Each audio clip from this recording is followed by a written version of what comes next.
We have always been here. We are the indigenous people of these lands, the First Peoples.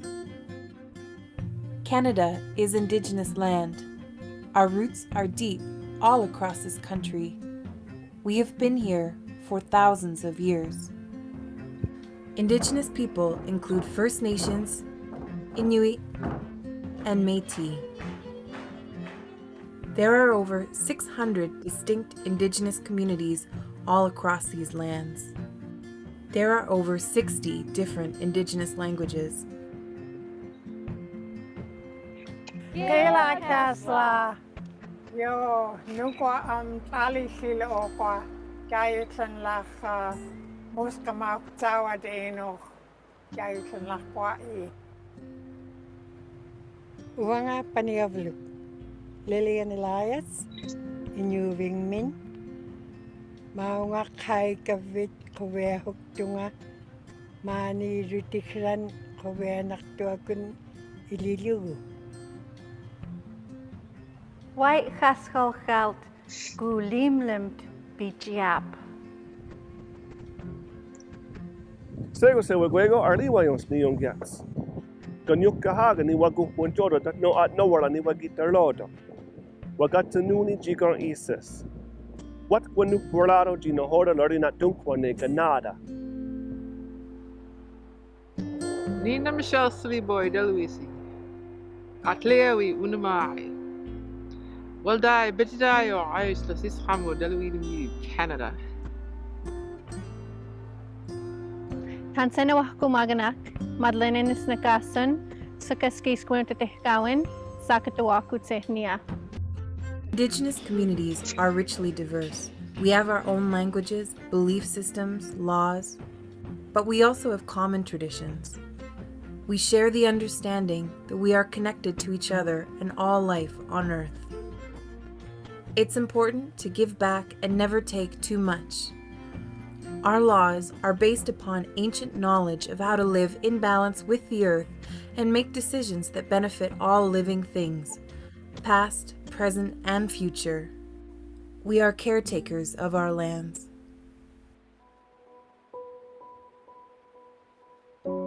In the 1500s, European settlers came here with very different values.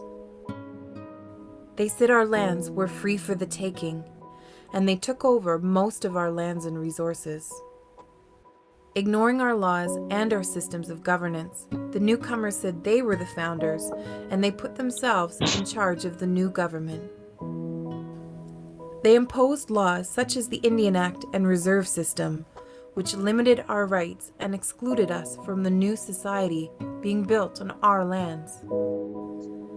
They tried to change who we are as Indigenous people. For many years, important ceremonies, like the potlatch and Sundance, were made illegal. The Canadian government created the residential school system, run by churches, from the 1800s until 1996. Over 150,000 Indigenous children were forcibly removed from their families and taken to residential schools where they were forbidden to speak their languages and practice their cultures. Abuse and mistreatment were very common. Today, Canada still has much healing to do in order to have equality and justice for Indigenous people. For example, almost half of all children in the foster care system are Indigenous. Over 150 Indigenous communities in Canada don't have clean water to drink. We are still working to protect our homelands and uphold our laws. Canada has apologized for the wrongs of the residential school system. There is a movement to build better relationships and to recognize that Canada was built upon the lands and resources of the First Peoples. We have survived. We are strong and resilient. We are reclaiming control of our education and restoring our languages. We are the fastest growing and youngest population in Canada. These will always be our homelands. Our lands are our history and our future. The land is us. The land is our language. Keep the ways that we've always had. It still lives inside. We share this land. Let's work together to heal the wrongs of our country and build a bright future for all. And I would like to welcome you to Canada. Keep us free like it used to be. I welcome you to Canada. I'm very glad that you chose this country to be your new homeland. I hope that we will meet one day as friends. Palalio. It's a beautiful sound. From the ground up, we'll find the path home. Feel pulled by the sun, wish I can go. We learn from the past, now we can grow. We're promised a chance that the plans show. Go big, go far, there are no limits. I wanna see change, so my soul lives it. They cut down the trees, while we blow kisses. Defend our home while they dismiss us.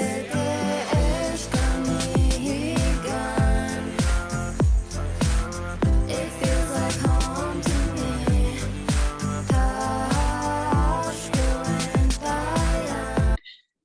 Good afternoon, a good afternoon to everybody. I welcome you all to our second part of our celebration today. I know a lot of you can testify that yesterday we had an awesome time. It was so educative, it was so empowering, it was so fun for everybody. We got to learn a lot of things. We got to share our views amongst our groups, and it was just an awesome experience that we had. So I'd like to welcome you all, ladies and gentlemen, to our second part of our celebration. It's going to be a bit longer today, but we have a lot of great things packed up this afternoon. So I'm going to implore you to sit back, relax, and enjoy as we kick off the afternoon today. We are celebrating our family day, our /family day first. So we are going to have a lot of presentations coming up first.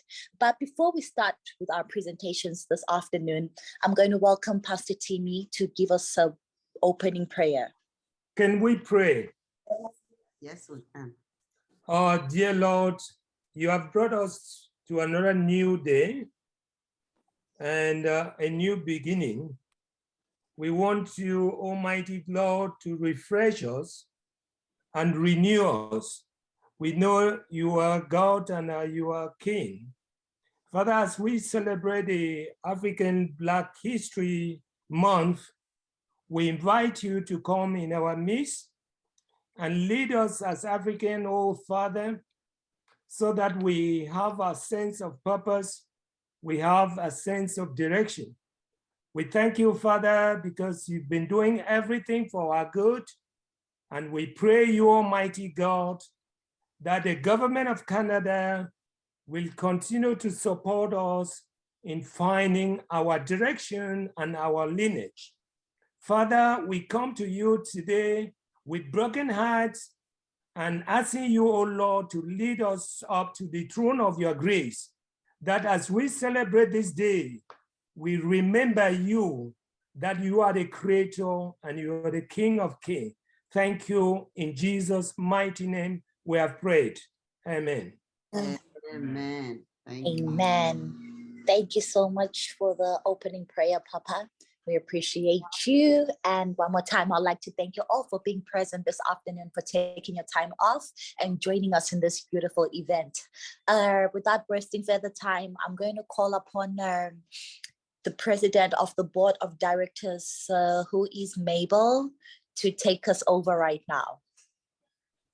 I would like to start by introducing myself. My name is Maybelle Pimbaga. I live on Vancouver Island. I collaborate a lot with everyone in Vancouver. I'm quite there often. I am the president of the board of directors for AWES. My job, I'm a registered nurse and currently a leader for Couch and Home Support. I oversee 250 staff members in collaboration with the managers and leadership of home care nursing. First, I would like to thank the organizers and welcome all our guests on the second day of our program. I wish to most importantly thank all the board of directors and the management team of AWES, everyone in attendance today. Heritage Canada and the City of Surrey for their support to make the celebrations a success. I want to thank you, like Jackie said, for your time to celebrate this Sunday with us. It's Family Day, so this makes us all family because we're going to celebrate it together. My topic is on cultural awareness. The video we just watched, the Indigenous video welcoming us to Canada, it really fits in with this topic. Celebrating Black History Month entails celebrating a people, their culture, their artifact, their identity, their values, and above all, their dreams. To other people, it's just another month, but if an understanding of what this month represents and every other day of our lives represent is very, very important. When you look at what culture is, there's so many definitions for culture, but what I went with was what Merriam-Webster defined culture as: customary beliefs, belief systems, social norms, and material traits of a racial, religious, or social group. The characteristic features of everyday existence, such as diversions or a way of life shared by people in a place or time. The set of shared attitudes, values, goals, and practices that characterizes an institution or an organization. So wherever you go, you're going to meet a culture. Now, what happens when you're not aware of that culture or when you don't even understand what cultural awareness is? That's why we celebrate this month. Cultural awareness is the foundation of communication, which involves the ability to stand back from ourselves and become aware of our values, beliefs, and perceptions. Although it has been closely linked to language, language is just a piece of the puzzle, which is why quite often when you're going to another country, the first question is, do you know how to speak the language?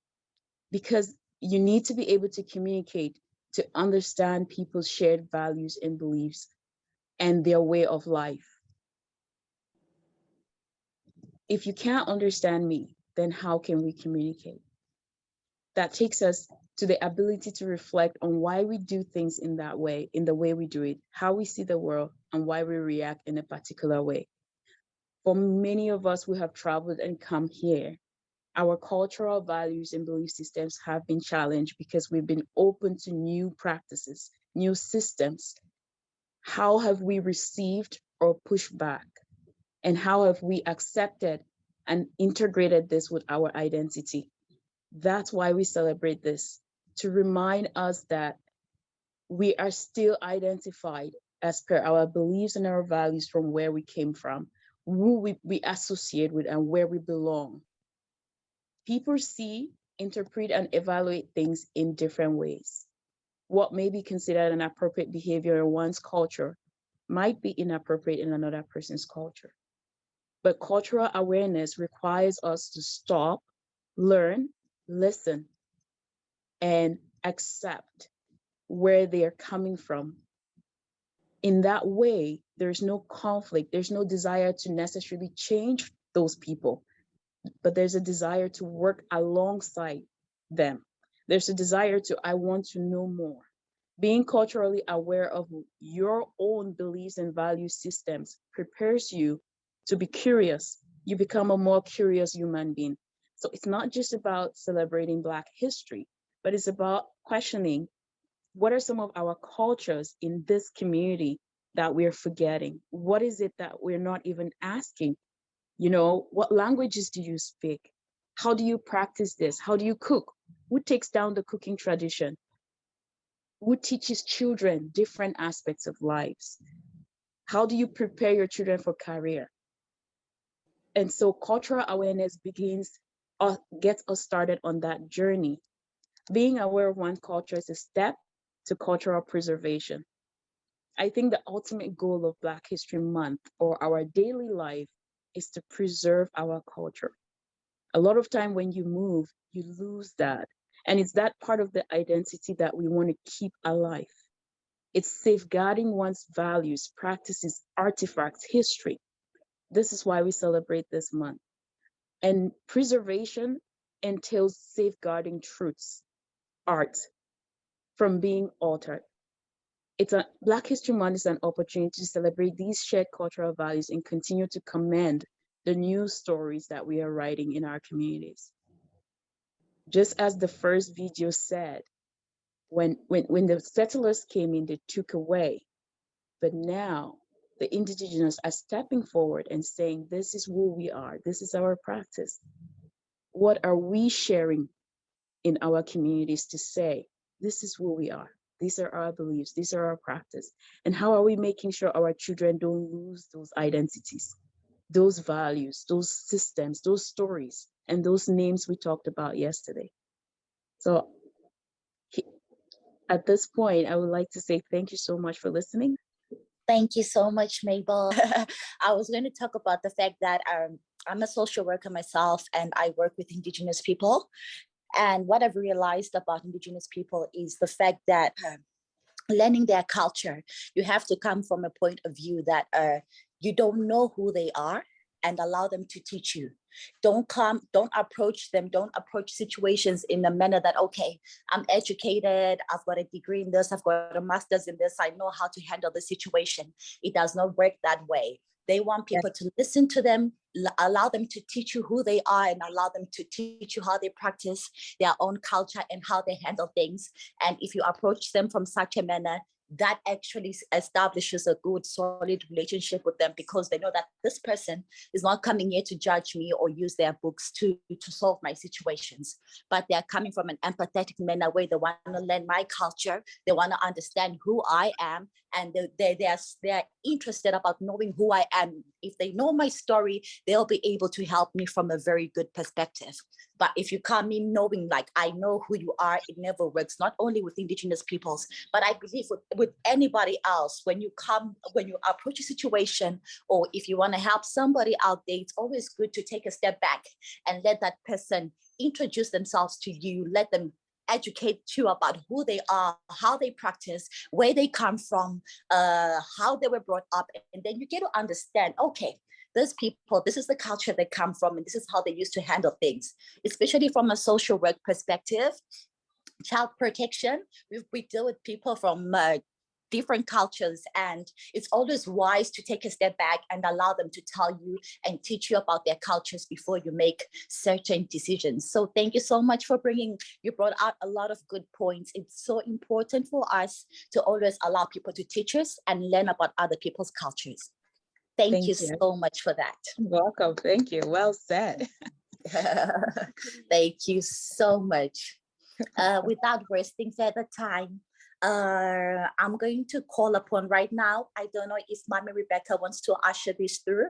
We're going to be watching a video from ours. This is part of our group that graduated recently. So we're going to watch a video of the graduation. You are Sally, right? Yeah, my name is Sally. How are you feeling today? Oh, I'm feeling good.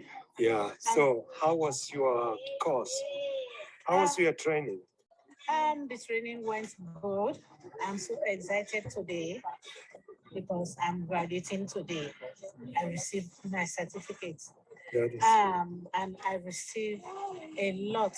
I have gained a lot of experience in this organization that's I took the training. So, and I also thank God for the government that give us the opportunity through ours. I thank them because they have did a great thing for me and my family and my future.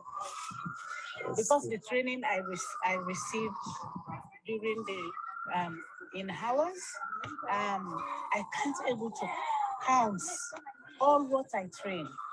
But I knew that I'm gonna make it to reach in my community. That's great. Yes, and this training took me in a hole into lights. It bring me into lights. So I thank God for Sister Rebecca that made up her own energy and knowledge to gather all of us to bring this training up. I want to thank all of you guys. So may God bless us. In the name of Jesus. Amen. Hi, what is your name again? My name is Prisca. Did you enjoy the training? I really enjoyed the training. First of all, I want to thank the trainer to make us just understand what we've been doing. And I'm really so happy to this program.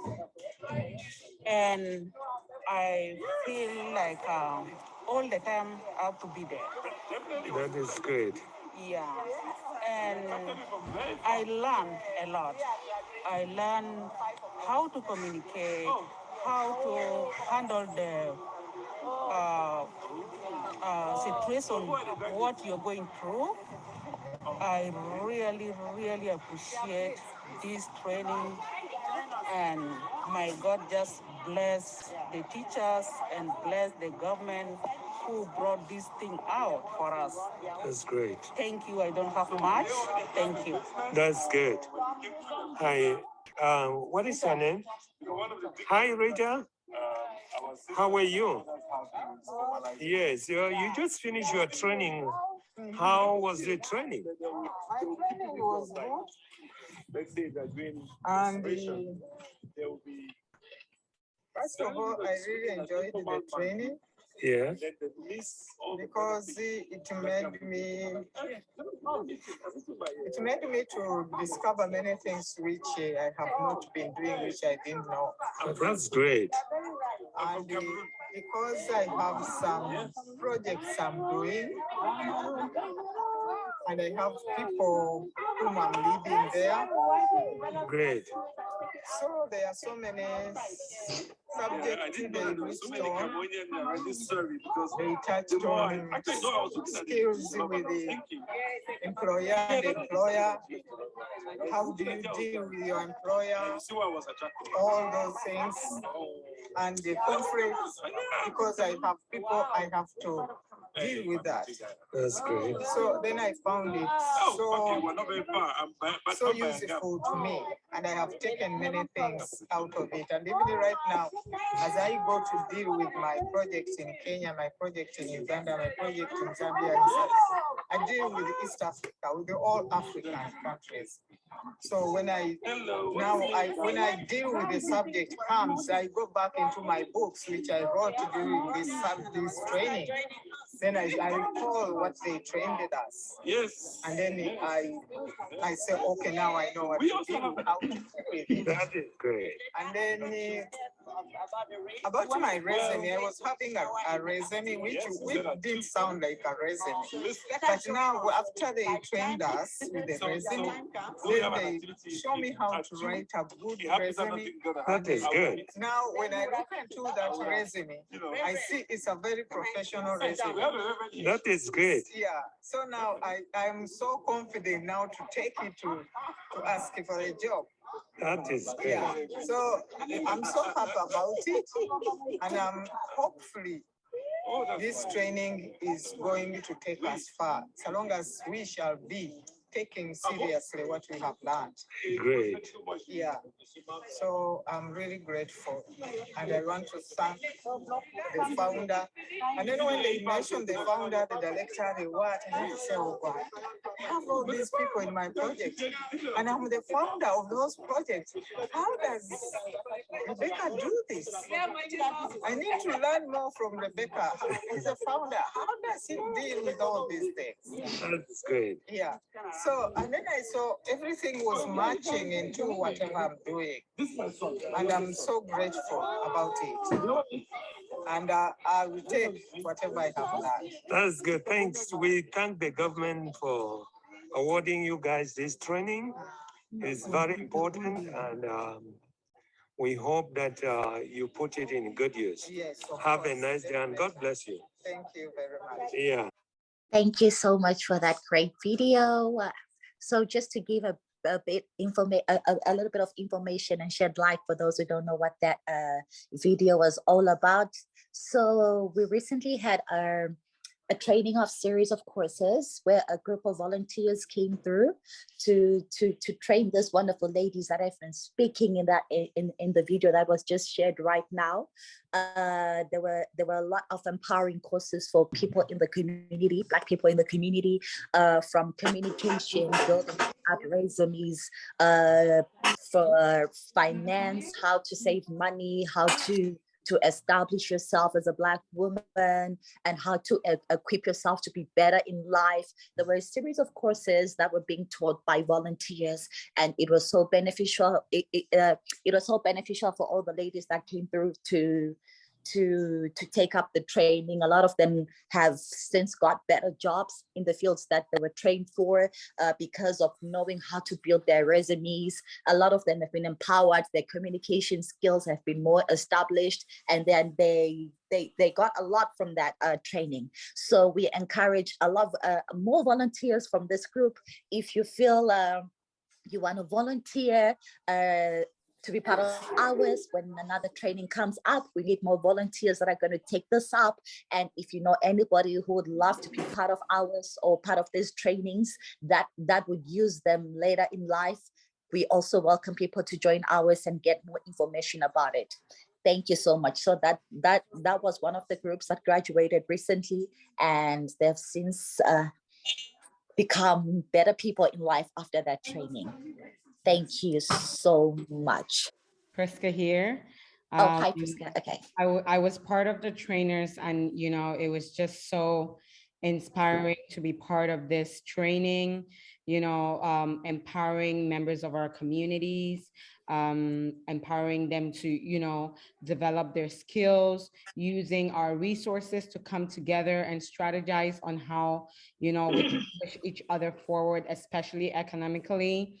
As I trained in resume writing, and, I enjoyed it so much because I got to meet new people. We talked about several struggles in job finding. And, it was an amazing thing to see that, a lot of us hold resources within our personal lives, our jobs that many people out there need.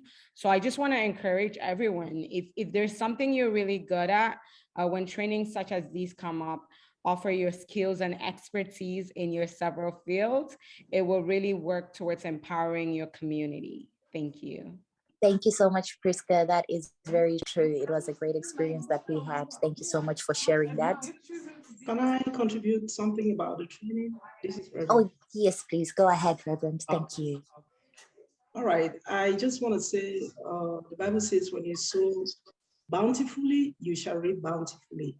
Talking about volunteering, since I came to Canada, I've been volunteering with hours, and we got to developing this particular project we are talking with Mama Rebecca, and I didn't know I was going to be one of the beneficiaries, because I just casted my net bountifully.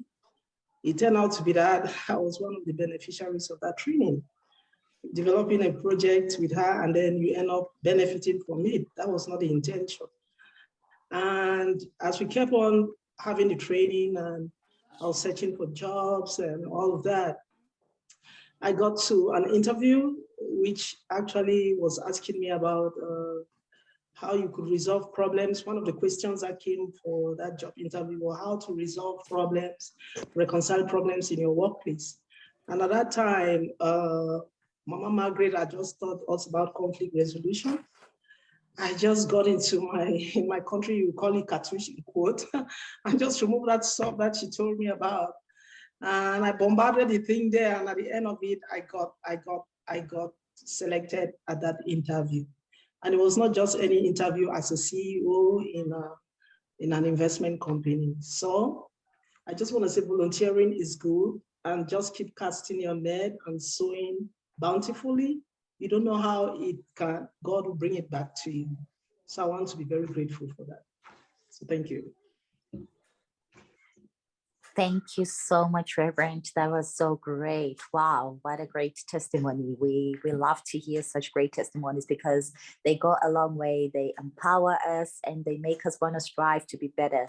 Thank you so much for sharing that with us, Reverend. I guess we're going to move on forward because of our time.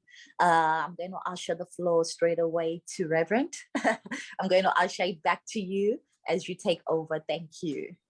Thank you. Thank you so very much. Yeah, my poem is about Africa. I really love Africa. I'm an African. I just love telling everybody everywhere in the world how beautiful my continent is and how beautiful my country is. Mother Africa, 54 countries, beautiful from the north, beauty from the south, beauty from the east, beauty from the west. Mother Africa, from beautiful rivers to beautiful seas, beautiful animals, beautiful trees, beautiful hills, beautiful mountains to beautiful bushes. Mother Africa, from that beautiful, well-built people, nice skin color, beautiful hair, and beautiful smiles. Mother Africa, sitting around the fireside, roasting maize, cooking arrow, corn fufu, and telling stories with kids. Mother Africa, call to service, men and women of God, on missions and fire for the Great Commission, from Mountain of Fire to Omega Fire, from Deeper Life to Synagogue of All Nations, from Redeemer Church to Full Gospel. Oh, Mother Africa, one mind, one thoughts, bearing each other's burden and joy. Wow, wow, wow, wow. That was so beautiful. Thank you. Thank you so much, Reverend, for sharing your beautiful poem on Mother Africa. What great words and lyrics that you have going inside there. Thank you so much for sharing that on Mother Africa. Thank you. Up next, I'm going to usher Sister Margaret. How they have lived in Canada and settled, even as we're talking about the culture, how they have integrated in this culture that is so huge, that is so big. It's very interesting when we're planning this program, when we're doing all the activities. Actually, Rebecca, we didn't think about the family day. We just thought we should have families present, but you know, when you're working with the guidance of the wisdom of the Creator, you do what you didn't know that you are planning. You do his plans. So I will take a short time to introduce the family. The first family that will speak to us, that will share with us, is the family of Matembe. The Matembe family, originally from Uganda, includes Gilbert, Rachel, Daniel, and Elijah. Gilbert moved to Vancouver in 2002 for post-secondary education at British Columbia Institute of Technology. After graduating with a Bachelor's of Business Administration, Gilbert was employed by BCIT in multiple capacity, from student service to procurement, before embarking on other opportunities, including City of New Westminster and others. Gilbert was introduced to Rachel in 2010. He lived and worked in Uganda as a food inspector after graduating with bachelor's in food science and technology.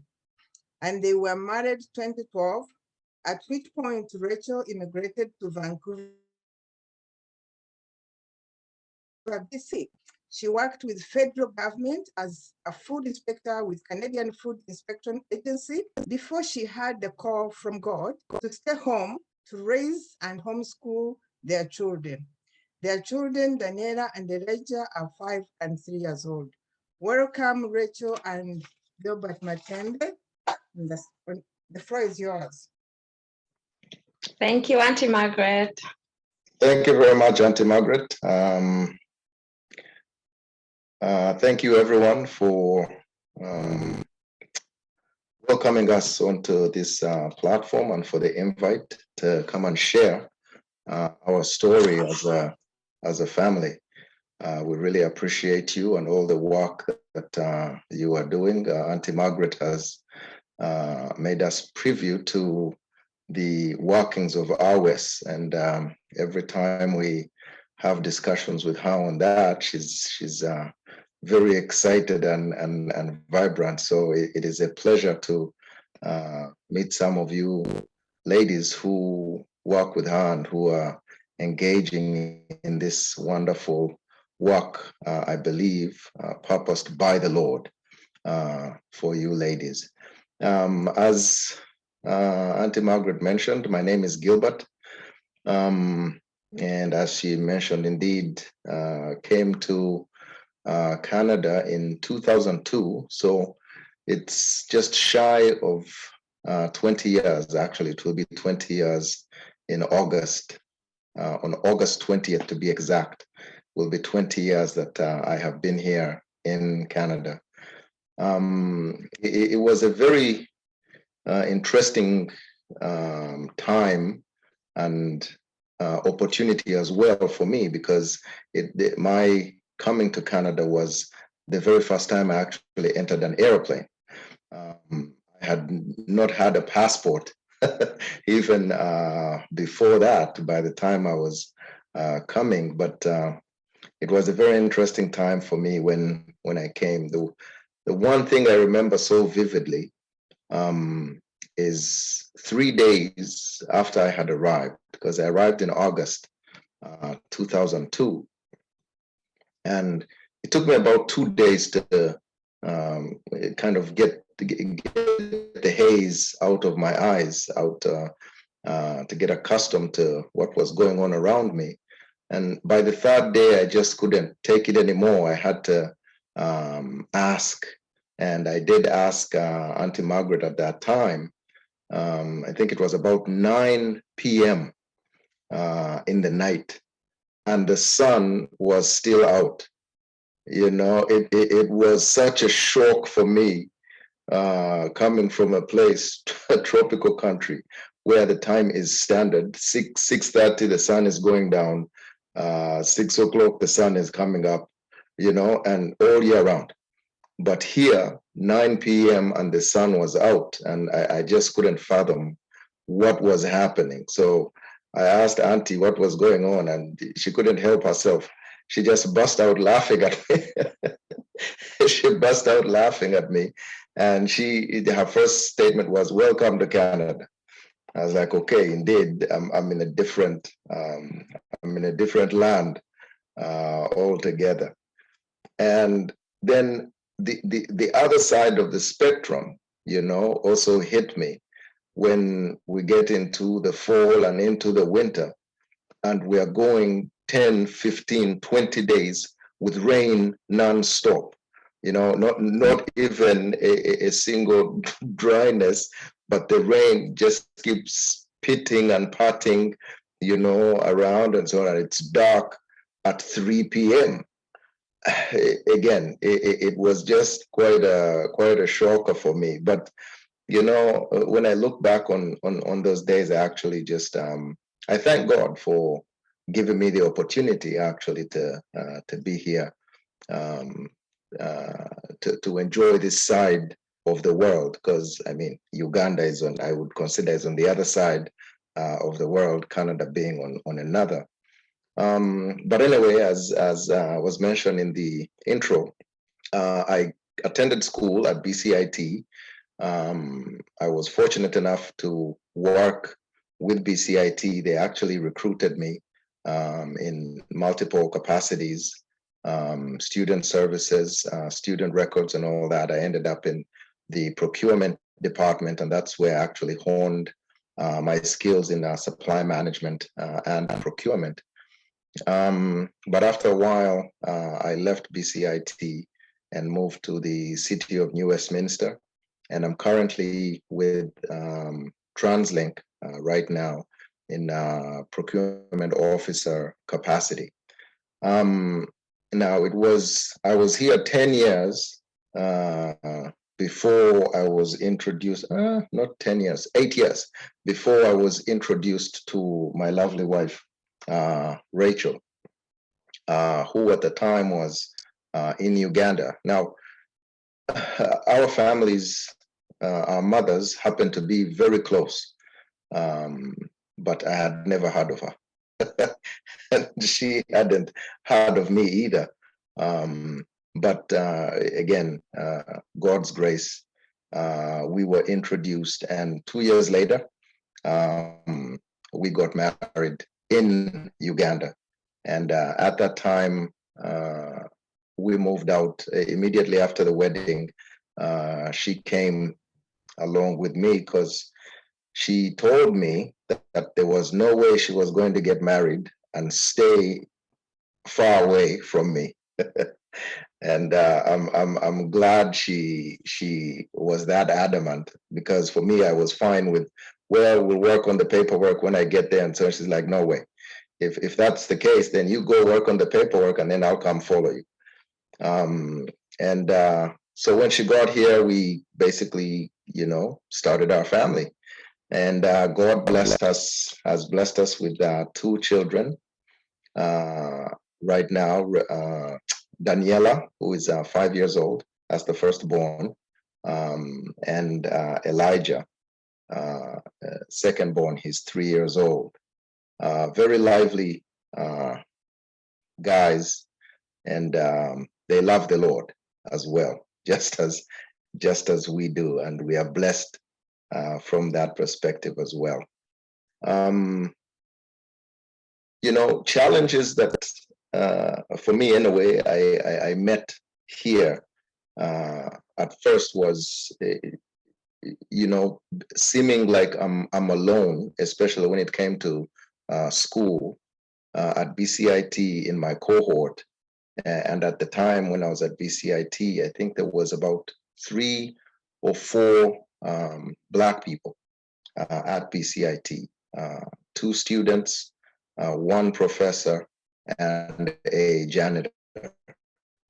And in my whole cohort, I was the only Black person in the business section. The other student was in the robotics and plastics program. But it always felt like I was alone, especially when I went to school. So I would rush away from school every time.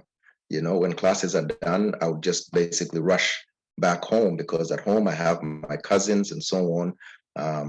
We're all the same. But I'm glad I had people around who kept pushing me and telling me to go out and integrate in into the community and society and everything. At first I was hesitant, but I'm actually glad that I was pushed. And it just so happened that when Rachel came from Uganda, that was the first thing that I was adamant about as well. I kept telling her, you need to get out of the house, jump on the Sky Train, just talk to strangers, and that's the best way you're actually going to integrate into this society and avoid some of the issues that we see happening, like loneliness, depression, mental health disorders, and all that. And I'm actually glad she took that on, and she happens to be a little bit more outgoing than myself. And she just, jumped on that wagon. But all in all, I find that this is one place that has been very, at least to me, and I believe this is providence and the grace of God, it has been kind to us in the sense that we have not lacked any good thing. And again, that is what the word of God tells us, that we will lack no good thing if we abide in him. We have not lacked any good thing. We have not struggled as I would know struggling, because people who are homeless or out on the street or anything like that, we have not had any of that. We have had challenges, but I believe, again, the hand of God has been upon us, leading and guiding us through that, just to strengthen us and even grow us as individuals and as a family. Before I take up all the time, I'll pass it on to Rachel. So for me, I think it was a smoother transition from Uganda to Canada than for Gilbert, because I had him and I had Auntie Margaret and the family. And that's one thing I'm very grateful for. As Gilbert has mentioned, I took his advice to go out, and Auntie Margaret's advice as well. As I was waiting for the spousal sponsorship PR paperwork to come through so I could apply for work, she advised me to go and volunteer, and said that's one way to get Canadian work experience, because when you're set to apply for a job, they're going to ask you if you have Canadian work experience. And I was surprised to find out that volunteering counts as work experience you can put on your resume. So I found an awesome place to volunteer. I volunteered at the Vancouver Aquarium. Now, Gilbert was saying he felt lonely being the only Black person. I, on the other hand, just loved it. I was a visible minority. I'm Black, I'm a woman. I just loved it. And I believe that's one of the reasons why they hired me, because, for that, to get that visible minority person, check that box. And I took it as a good thing. So working at the, volunteering at the aquarium, it taught me how to travel on the SkyTrain. I learned the layout of the land, going all the way downtown. I got to interact with so many different people. Now, for me, my number one fear coming to North America, I was afraid of white high school children. I think it's like the movies Mean Girls and all that. I was terrified of them. But the job they gave me at the aquarium was teaching that particular group of people when they would come to the lab. And I just got over my fear and became very confident. And that was like the only hurdle that I had. And volunteering at the aquarium helped me jump over that.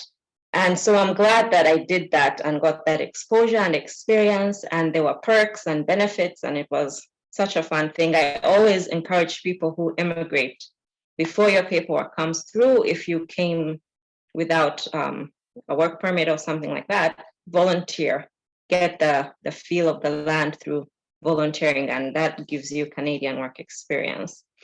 And then after my PR came through, I applied to the CFIA federal government and got that position, which was amazing because it's the same kind of work I was doing in Uganda. So I was able to practice in my field. And before, I had never heard of homeschooling. I wonder why I'd never heard of it. In Uganda, it's very rare.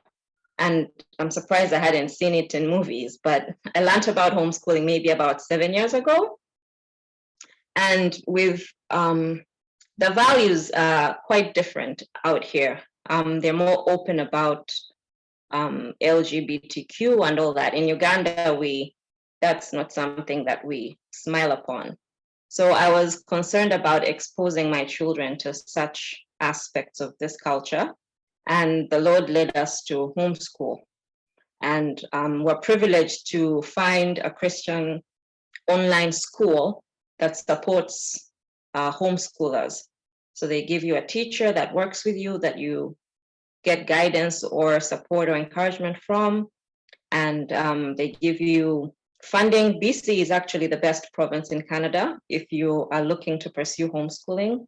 They provide the best support. They provide funding. I know provinces like Quebec and where the Shons are, Nova Scotia. Nova Scotia, they don't provide any funding. So if you're in BC, it's something I would encourage you to look into. And it's been a wonderful experience for me and the children. And in short, that's basically, Gilbert mentioned the rest. I was just filling in the gaps of what he didn't mention. And again, thank you so much for having us here. We're happy to spend our family day with you, and God continue to bless you and bless the organization and grow it and cause it to prosper. Thank you. Thank you so much for sharing such a wonderful story of your guys' journey from the time you came from Uganda up until today. You guys are striving and making it, and such stories empower us even as young people, that when we hear such stories that, okay, the beginning might be a bit tough, but with trust in the Lord and working with God, God always beautifies your situation. And this is what we've seen from you guys, the Lord just beautifying you and establishing you guys. And you guys are where I'm sure you're even striving for more in life. Yeah, but thank you so much for sharing such a wonderful experience with us, and thank you for taking your time out and being with us on this family day. We appreciate you guys as ours. Thank you so much. Thank you so much. You're welcome. Thank you. Mommy Margaret, I'm going to usher this floor over to you again.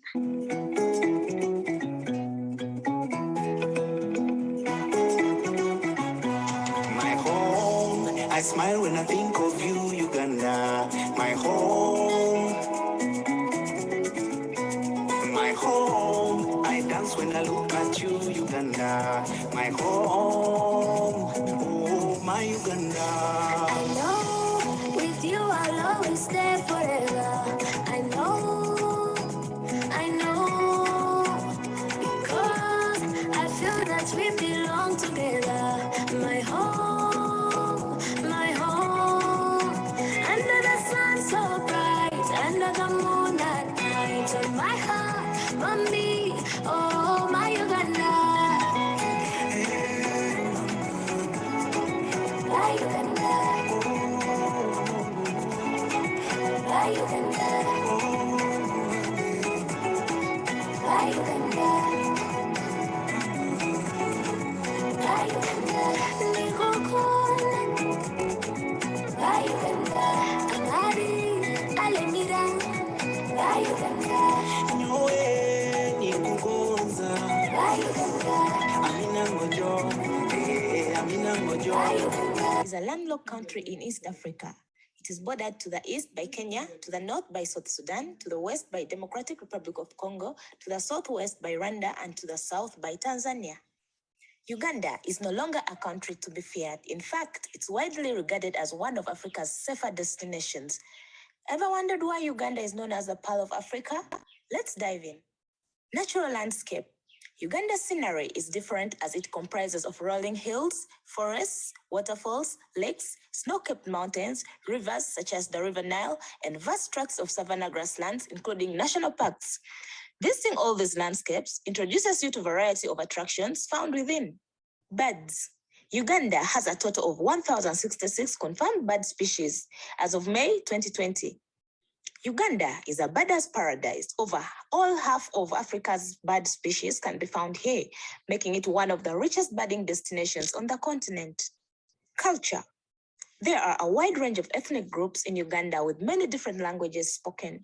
Uganda has over 50 tribes from 3 major groups, namely Nilotics, Bantu, and Sudanic groups with about 40 languages. The people. In a recent survey of African nations, Uganda ranked in the top 10 friendliest and welcoming countries in Africa.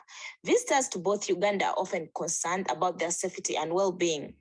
Visitors often feel safer, more secure, and more welcomed in the Pearl of Africa than in their own country. Wildlife. With its wide range of habitat types, Uganda is regarded as a hotspot for biodiversity. The country has a biodiverse flora and fauna reflecting this range of habitats, and is also known for its primates, including gorillas and chimpanzees.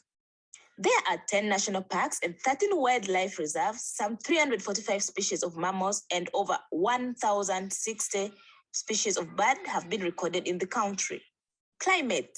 The tropical climate of Uganda is modified by elevation and locally by the presence of the lakes. The major air currents are northeasterly and southwesterly.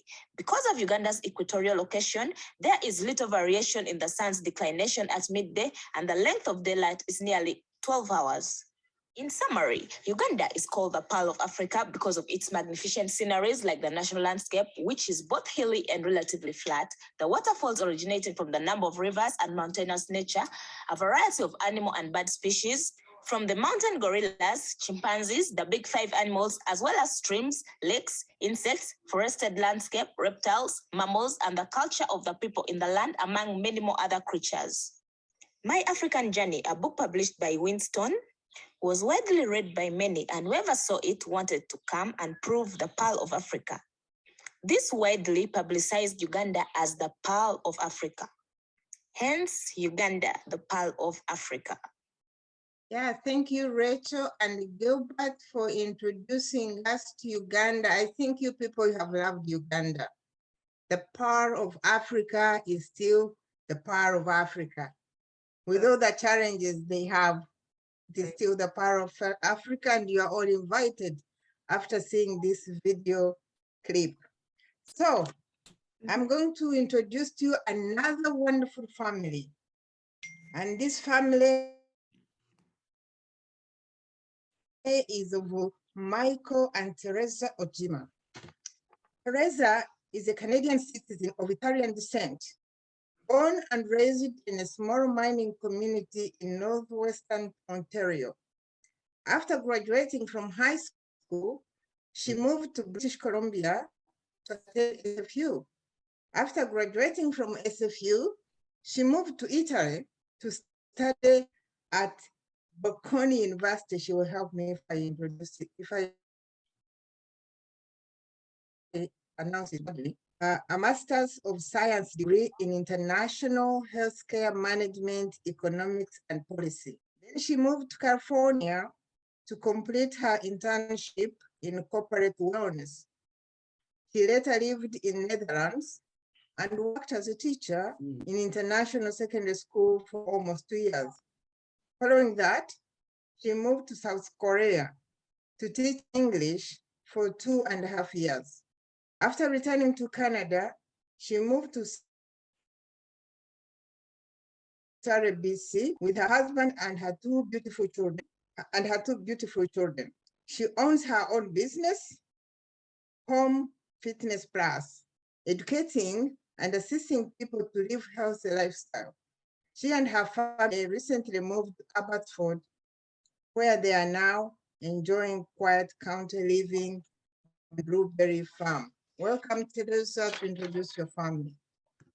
Okay, thank you, Margaret, for this opportunity to share a little bit about our family. I'm wondering if we're the only mixed family on here. My name is Micheal Ojima, Teresa's favorite husband. One and only.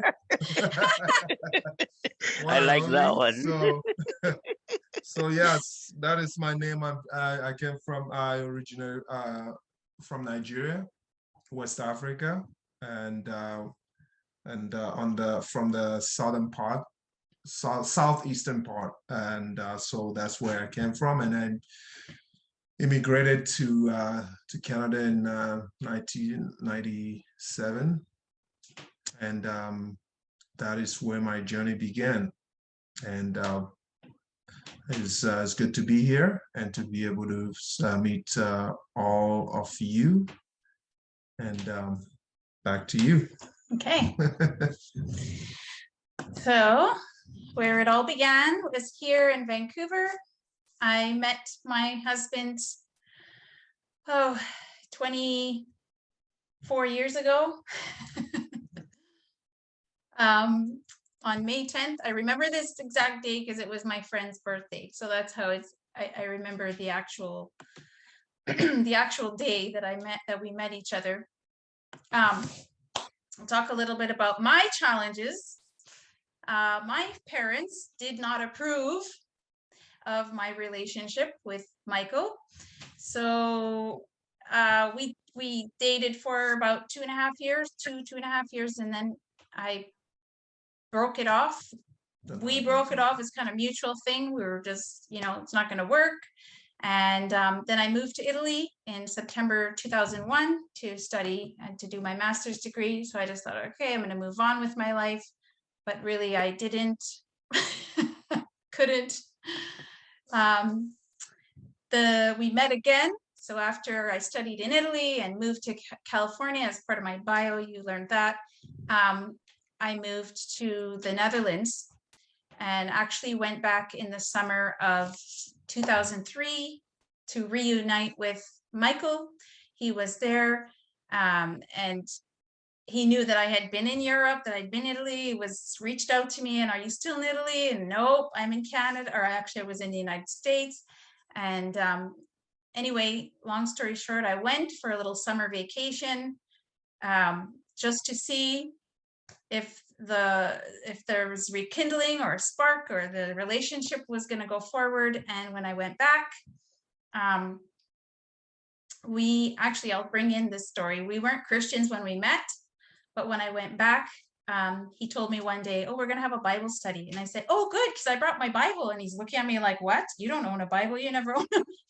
He's like, you go get it. He didn't believe me. So I went to my suitcase. I was all excited. I brought my Bible, and we had the same Bible. And then we started Bible study for like the whole month that I was there. And then I realized, okay. And then he proposed.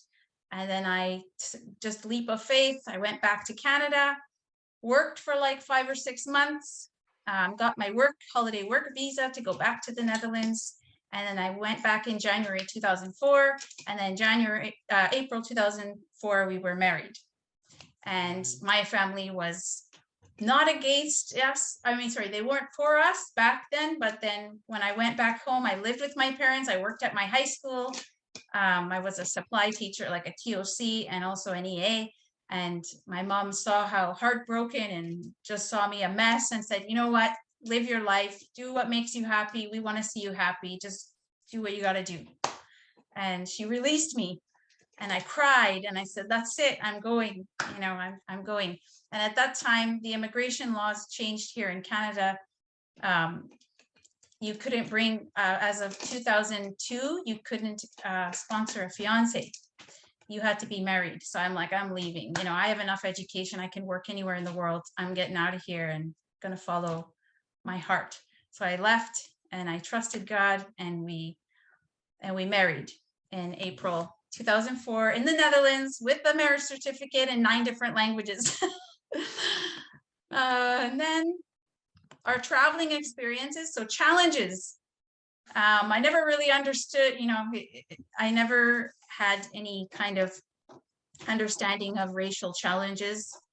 And actually, I should go back to my original story. My hometown is a little mining town in northwestern Ontario.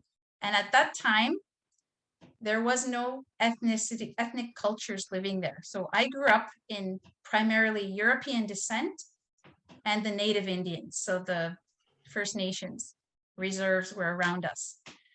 So, but I fell in love with Africa and African people about 8 years of age. I had a heart for Africa at about 8 years of age. That's as far back as I can remember. I love African culture. So yeah, and then when I met Michael, I remember him telling me, the challenges he was having because he was Black. And I thought, that just doesn't happen in Canada. Like, what are you talking about? I don't believe that. And I didn't get it until I traveled with him. So my traveling experiences with him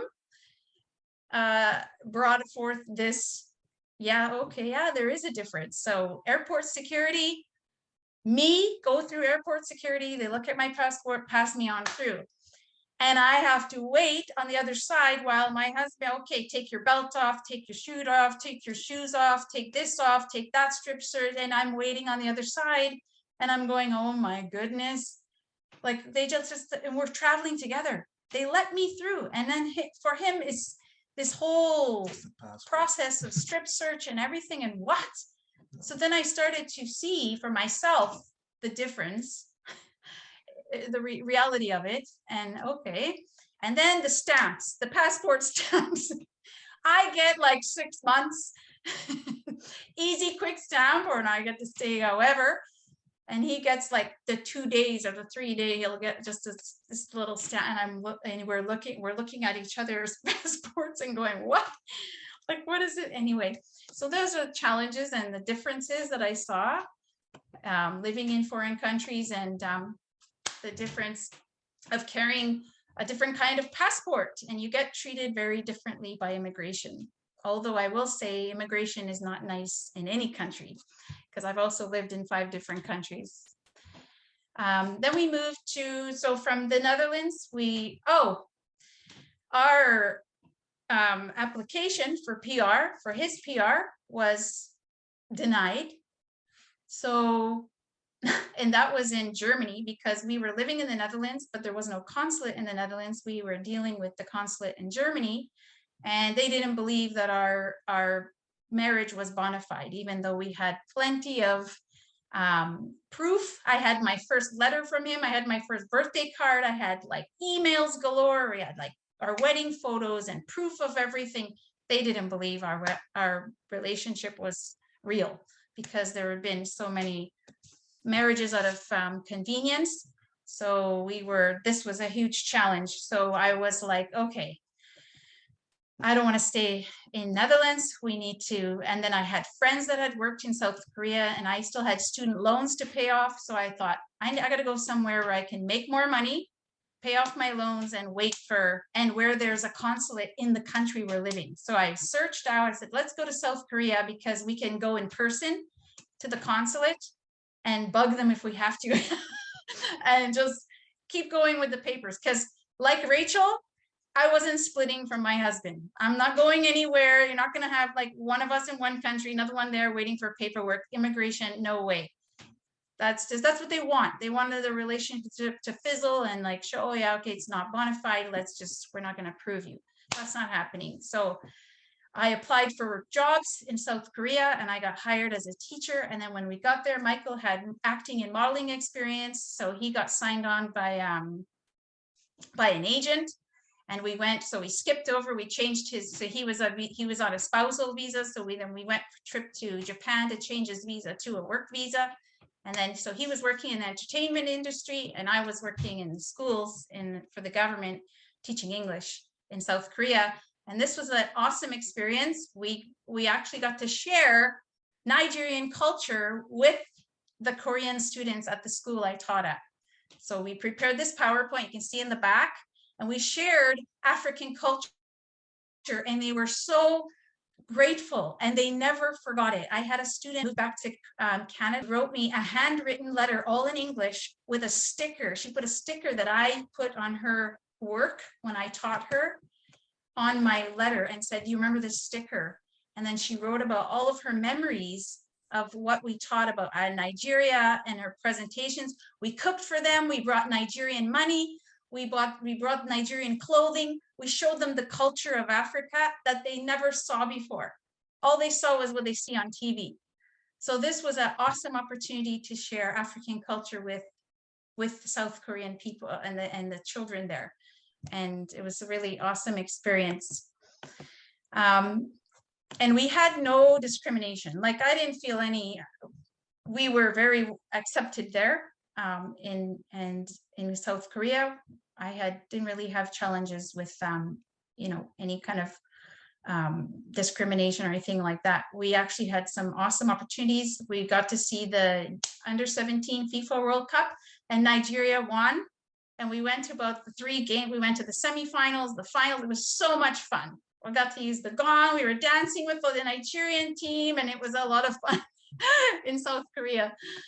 And Michael played soccer. He was on a soccer team there. And I mean, look at all these Korean men, and he's just there in the middle, and he was accepted, and they loved him, and they, accepted him. And it was just like really great time.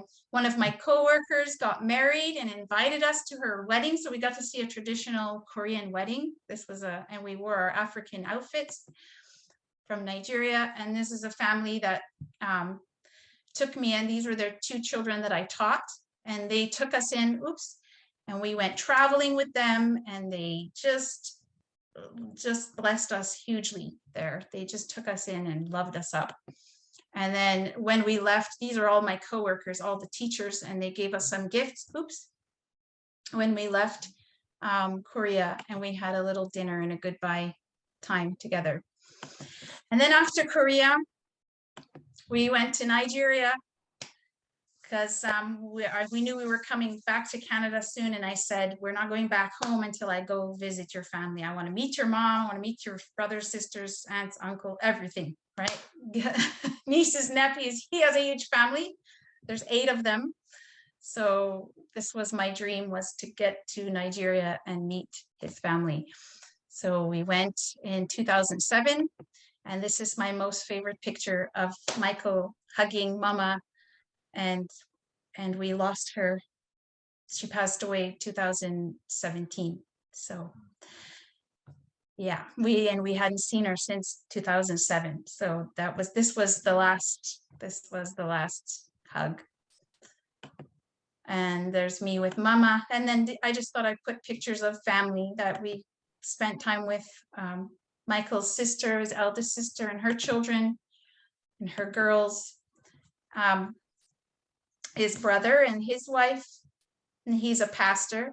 This boy here, Michael raised when he was young, from when he was like in diapers, him and his sister. And this is his sister that he lived with. And then his 2 brothers here, and another sister he had in Lagos. And she met us at the airport with her 4 children. And when we arrived, she met us with her eldest. So she has 5 children that we were able to visit. And the next place we traveled to was my hometown, Red Lake, Ontario. So we got the PR and the permission to come home, and we came, and this was my husband's first time to meet my family.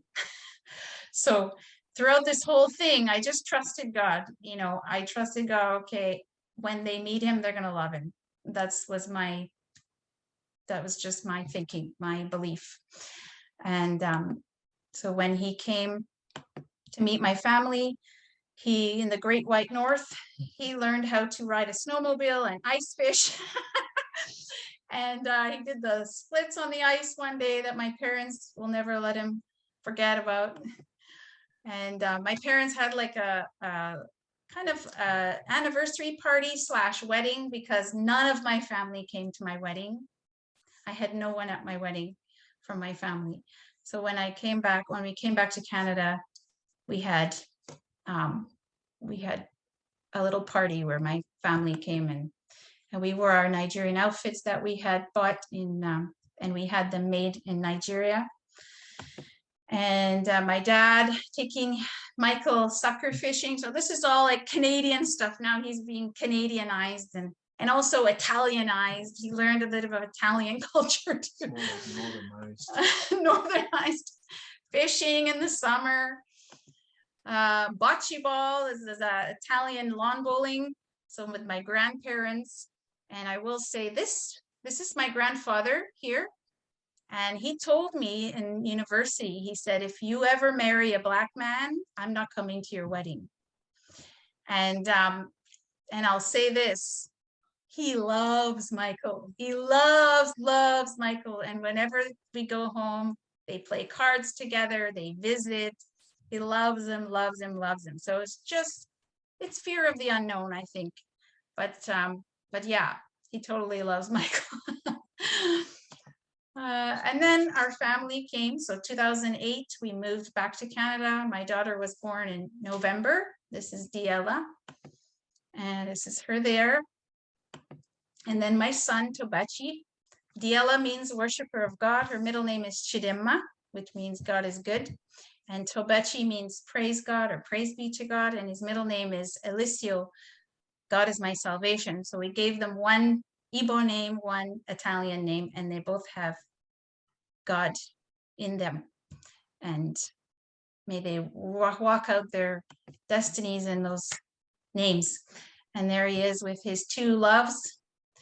So I'm just showcasing Michael because this is Yeah, this is for him. And this is my family. So some pictures more recent. This was 2015 at my parents' 40th anniversary. And then this was in October of last year. And I'm going to be the shrimp in the family, as you can see. My husband's 6'3", and I'm only 5'4", and my children are gonna be really tall. And now I'll get to another challenges that we're going through is my husband is a street preacher. And he was unlawfully arrested last February in front of our children in front of our home. And for preaching in Vancouver, they sent RCMP in Surrey to just come and basically, you know, unlawfully arrest him and take him off. And anyways, as you know, this last 2 years have been brutal, and the whole Black Lives Matter thing. And he ended up, one of the guys that he preached with gave him this T-shirt that Black preachers matter.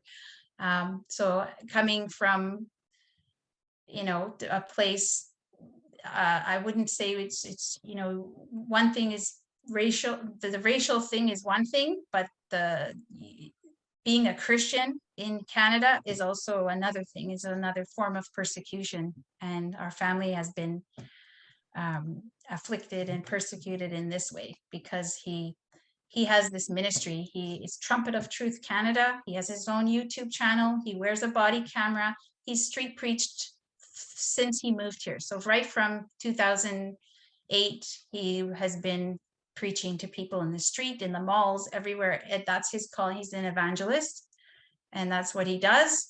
And he's bold and he's courageous in that. But there's a lot of persecution. And actually just yesterday, he was arrested again for feeding the homeless and preaching on the streets, kind of like Art Pulowski, but yeah, so this is happening in BC as well, and in our family. So that's what some of the challenges. And he was been on Rebel News. He was this was for the arrest last year. He recorded it, so we had proof. And so those are challenges we're going through right now. So religious persecution during this time. Oops. And then this is what I do: clinical exercise physiologist, kinesiologist, certified essential somatic movement teacher. I was shut down during the lockdowns, personally called by Fraser Health not to work. So I had to pivot my business, somehow move it online. But now we live in Abbotsford and I own this. And now I have this, I have this clinic space in my own home where I treat people and teach somatic movement education and microcurrent therapy. And some other challenges we've had here is my husband, I think since I've known him, since we've moved here, there have been always persecution at his workplace. And there's something I've learned from him is that he lets God fight his battles. And where I would probably, you know, be the first one to say something, or, you know, write a letter or fight back, or this isn't, you know, this is unjust, this is not fair, and I watch him pray, and I watch him, you know, just say, you know what, God's going to fight my back. And then eventually that manager will be removed, or, you know, something happens in its favor. And then I see the hand of God. I go, okay. So I learn a lot of things through his faith as well. But there is, I think every job he's had, there's been persecution, either racial or religious. He's just, yeah, the spirit he has is a lot of people don't like that spirit. So there's been, I can say he's been persecuted a lot here in Canada in the workplace, and not appreciated and not valued. And that's kind of hard, painful, but yeah, I think where he's working now, he has a good family business where he works now, and they seem to be a good fit for him. You want to say anything with your? Oh, you said it all. What can I say? Yes, you covered pretty much everything. Much. Thank you, Margaret. I think that's it. Thank you for the opportunity to share our relationship, our family story, and our challenges in Canada, my own country. I don't recognize this country anymore. It's just, I don't recognize this country anymore. Thank you so much, Teresa and Michael, for accepting to share your family. I mean, this is family. You have taken us all over the place. And this is what we call culture sharing. We've been Korea, Nigeria, Canada. What a beautiful presentation. Thank you so much. And Yeah. God bless you. God bless you. We'll Back be, to actually, Jackie. I didn't mention, we'll be 18 years married in April. And we've been homeschooling, like Rachel and Gilbert, we've been homeschooling our children for 8 years. This is our 8th year. And it's been amazing. It's been awesome. Yeah. Thank you so much. Back to Jackie. I don't know if I'm pronouncing your last name right, the Ojemba family. I just want to thank you guys. Your story is just so inspirational. You know, there's such power in diversity. And I also want you to know that I've learned so much from your story. Thank you for the bravery that you guys have, and you know, the courage that you guys have showed in your love. Your family is so beautiful, and I want you to know that we are, as an organization, we support you guys to keep going. I know there's a lot of political issues going on in the world right now, but as we continue to lift our voices up and not be shut up, because the worst thing to do is to be silenced. Let us continue talking. Let us continue talking about racial issues, issues that we strongly believe in, and we will surely be heard. And thank you guys so much for your story.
we are all back to the main room now. Welcome back, everybody.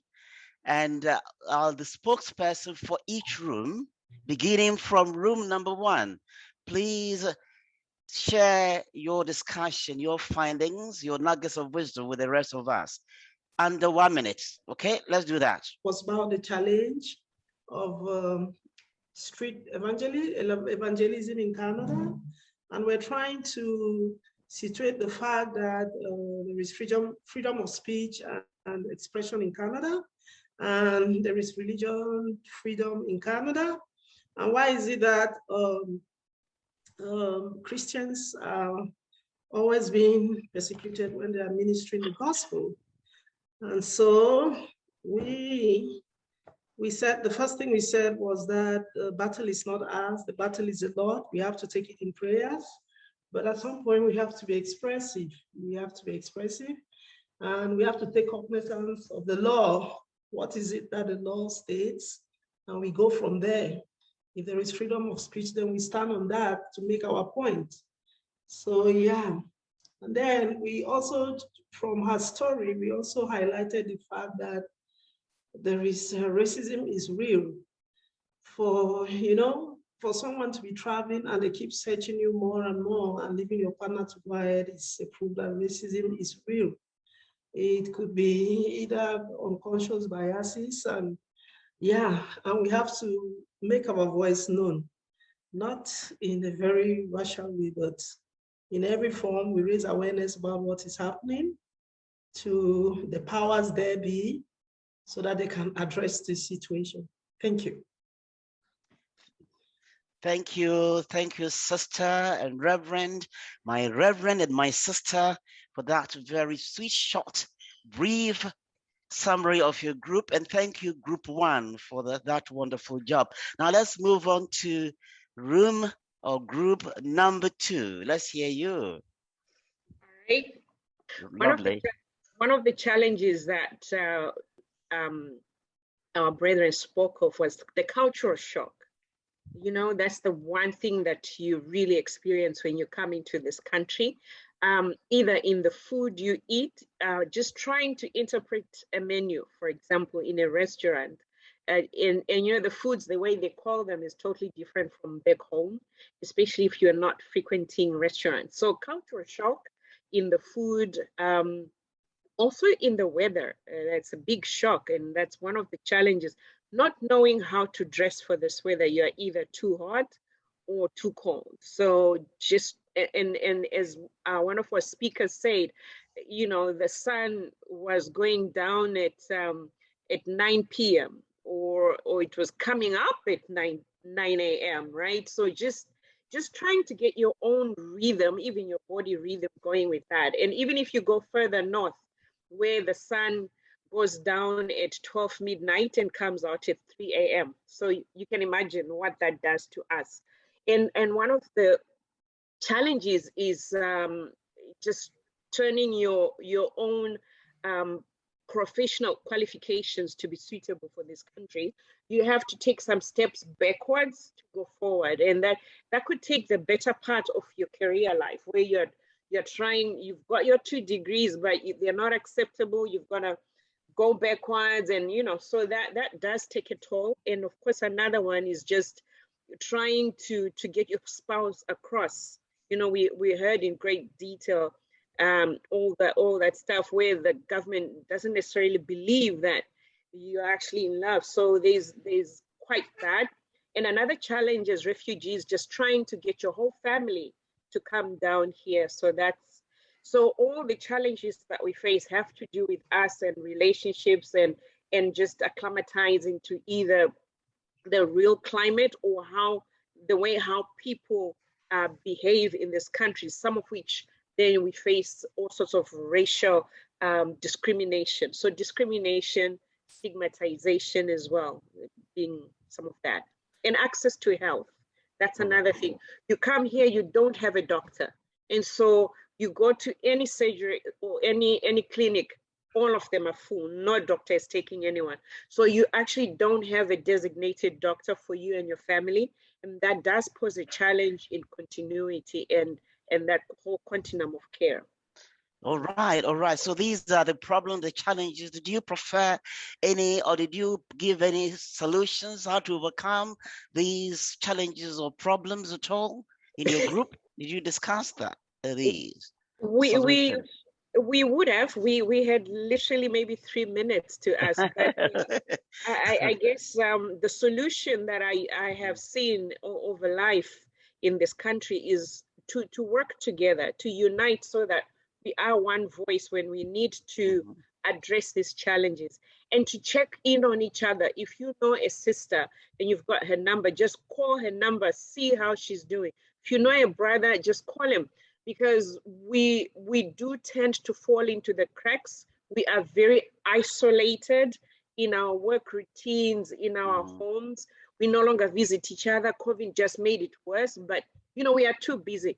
And also another solution is to try by all means to go and see a doctor, get health checkups, get dental checkups. Some of us don't go to the doctor until we fall, right? So we need to cut that and then look at our own health. The food we are now eating is totally different from the food back home.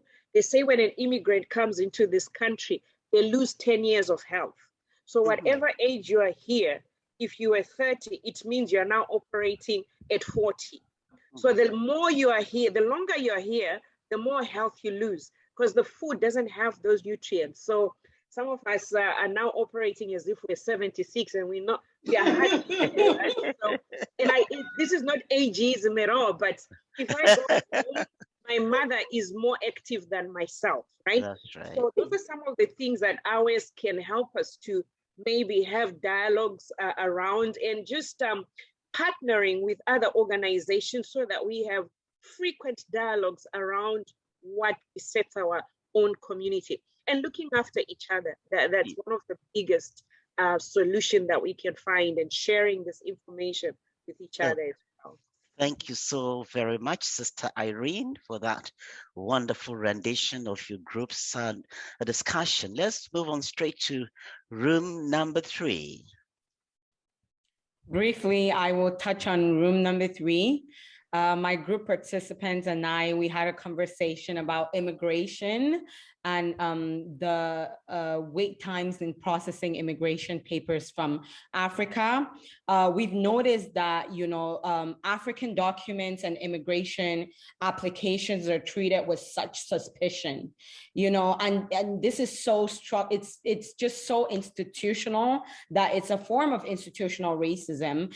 If you've actually never experienced waiting on a family member, if you've never experienced processing your documents for a spouse, a lot of Africans they're not even aware of this, only the Africans that are going through it. So a great discussion we actually talked about was, encouraging our community members, empowering our community members to seek positions in government in these areas, seek positions in immigration, seek positions in the political field, because if you're not on the table, you can't change the table around, because we can continue to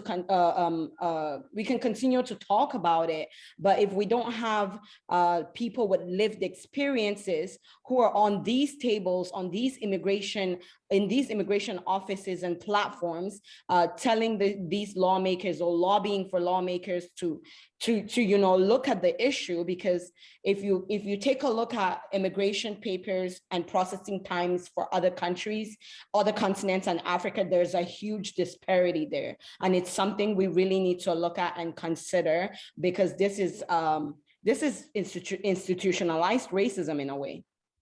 Beautiful. That is exactly correct. Yeah, institutional racism is a big problem for people of African descent, and even getting employment in these institutions is also very difficult. It's not like our people are not trying. It's not like we're not trying.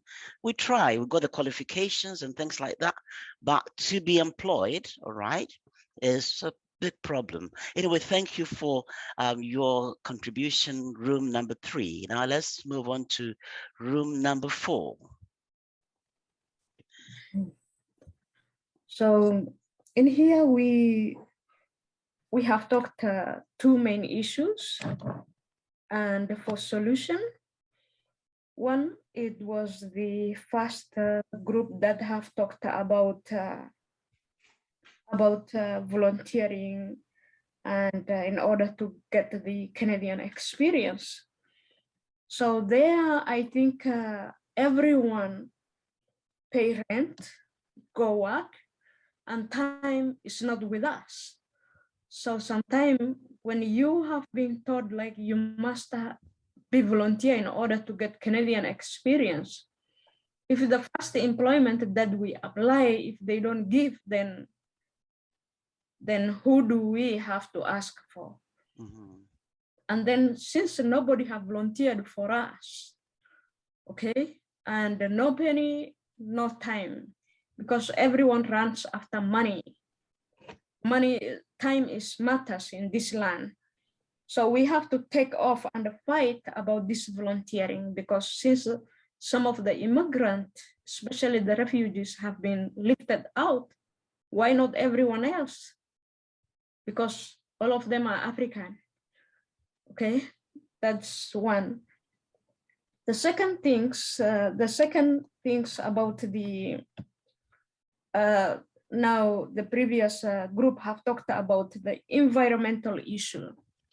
Environmental issue, it's always been there since we come from two different continents. And that one, it's we who can make the flexibility and acceptance. And there's no medicine, there's no way that we can whine around to get a solution for, unless sometimes we share our experience. And then the previous group have talked about medical and traditional food. In terms of doctors, it's hardly to get it. And we don't even have a big group of our African doctors in here, those who knows, because the prastology in this country and in our country is totally different. Our race is totally different. Our skin is different, so that we may not mess around. Because I have been whining around and going from one doctor to the other and having some kind of skin inflammation, which they don't know. And there was a medicine that I had to apply and it took off my skin. Wow. Yeah, so that we have to pay attention. And then our traditional food, always our food is very expensive if we want to buy the traditional food in this country. And the African stores, we have very limited one. And when you want to open another store, you must be showing the government different things that you are going to bring here in order to get the license and everything. So that one also we have to fight for it. So in order to get plenty of variety of our African food and so on. And then if I go to the last family that we had, the Nigerian man and the Canadian lady, about the racial what do I call discrimination. That discrimination, it has been there and it's going to be there until we fight. And how do we have to look for a solution? Solution that today we have documentary, we have shared a story. All the stories that we have shared, it's better if we can put like every immigration office in our African continent, so that as an advertisement, the white privilege, when they're moving into us, let them know what they do. When they're coming, let them get the reminding. If we pay, yes, you have to pay back, you have to fight until you do what they do to you. Stop. And they cannot live without Africa. There is no life without Africa. Okay, and we have to do that. One. Second things, what we can do here in this country, when it's happening like any kind of problem to any African person, all of us, we have to rush. We have to stop what we are doing and we have to go as a group. We call medias. If there is no media, we can record ourselves. Definitely when we came together, media will show up. But sometimes media may manipulate But if we do it by ourselves and record ourselves and bring that as evidence, they will step back what they're doing to the people, because these are children who are growing here and they will grow with that kind of stigma. And in this system, as an African person, if you get into the system, they will be hunting you, they will never stop. So what we can do is, like what we have talked today, to put every immigration in African countries. Let them to be on there, 1. 2, we will also putting as an advertisement, as a putting everywhere, so that they should see what they are doing, if it's good or bad. Because the more transparent we have, the more things can get shrink and they can stop and look for solution for it. Beautiful. Yeah, and then what do I call about stamp issue? Also, because they have been traveling and they have a long one and short term and long term, both of them different, just because of color. We also have to put that one.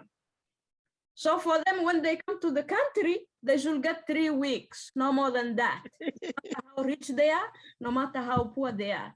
And the discussion today we have, I totally agree with you, share with our African Union, the African Union, the IGAD, and everyone, we have to share with it in order to make things change. Because sometimes if they scared because they're in the union and they have to behave what the white privilege says, but border service agencies is belong to the country, not a unity. So every country we have to put it and let them see it. Beautiful, Sister Henda, for that wonderful, powerful rendition of your group's discussion. The solutions are quite practical and quite feasible, I believe. So thank you very much again. And then there's one thing that I want to add, because the lady have mentioned to be part of the immigration in this country, the African people, to work in here. So we have to know that there's a different kind of territories that we have. No matter how much you are educated, no matter how much you have the level of position in politics and everything, always a privilege, they have already put their boundaries. So you will be there sometime as a picture. You may not function. Yeah. Okay. So we don't have to waste our time to get into their system. We have to invest our time to put our system to be strong and alert. Because I volunteered a different kind of group, and I 100% know the future leaders of these countries who are going through a lot of training and their children. And this is, if anyone can, you see that? Yes, if anyone can Google this and see it, then they will know what's going on. Yeah, until we become like what they are doing, we may not look for some kind of change. Beautiful, beautiful, sister. Thank you so very much. Last but not least, room number 5. Let's hear your contribution. Hi, it's May here. I will be reporting for group number 5. Thank you everyone for your inspirational input. That was wonderful. We talked about the feeling of loneliness when you come here, and as our couples did say, leaving school or marrying differently, or the experiences, and you're just feeling alone. And I was with Sister Margaret, and I said to her, it's not because sometimes for our experience, it's not because the resources are not there. It's because as a community, there's no one pool. There's not a single pool where you can connect with these resources. So really, when the Black Lives Matter thing happened, then we began to come together and we talked about things, and you realize there were organizations on the island, there were organizations in Vancouver, there were resource centers, there were Black businesses, really? There were Black businesses that could literally hire people that have come in, give them these volunteer hours, and we didn't know them. wow, and how are we promoting our own in this society? It's not just coming in and trying to make a difference. It's also promoting a brother or a sister. It's saying, hey, you've got a transport business. You know, I want to do 4 hours with you to drop off, pick up. How do you feel about that? Then he doesn't have to hire some other person from Asia or from South America, you know, and it's that. But where do we know these links? Where do we meet these resources? My recommendation is moving forward, we need a one pool. We need a pool where we get African businesses listed, African organizations listed, funding organizations for us listed. We need that pool where we go and we get daycares listed that cater to us, our churches listed. All these things, once they're in one place, I do believe there's going to be no need, no reason then to come and withdraw or feel like I'm walking alone. Because if ours is on there and there's a family that's having challenges and they realize, oh, you know, let's talk to someone in ours. We will talk about the training that's coming up.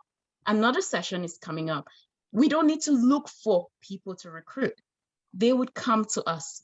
And so how do we create a system where people come to the resources and the resources are not looking for them? I think that's one of the things that we need to think about too. That's what we discussed.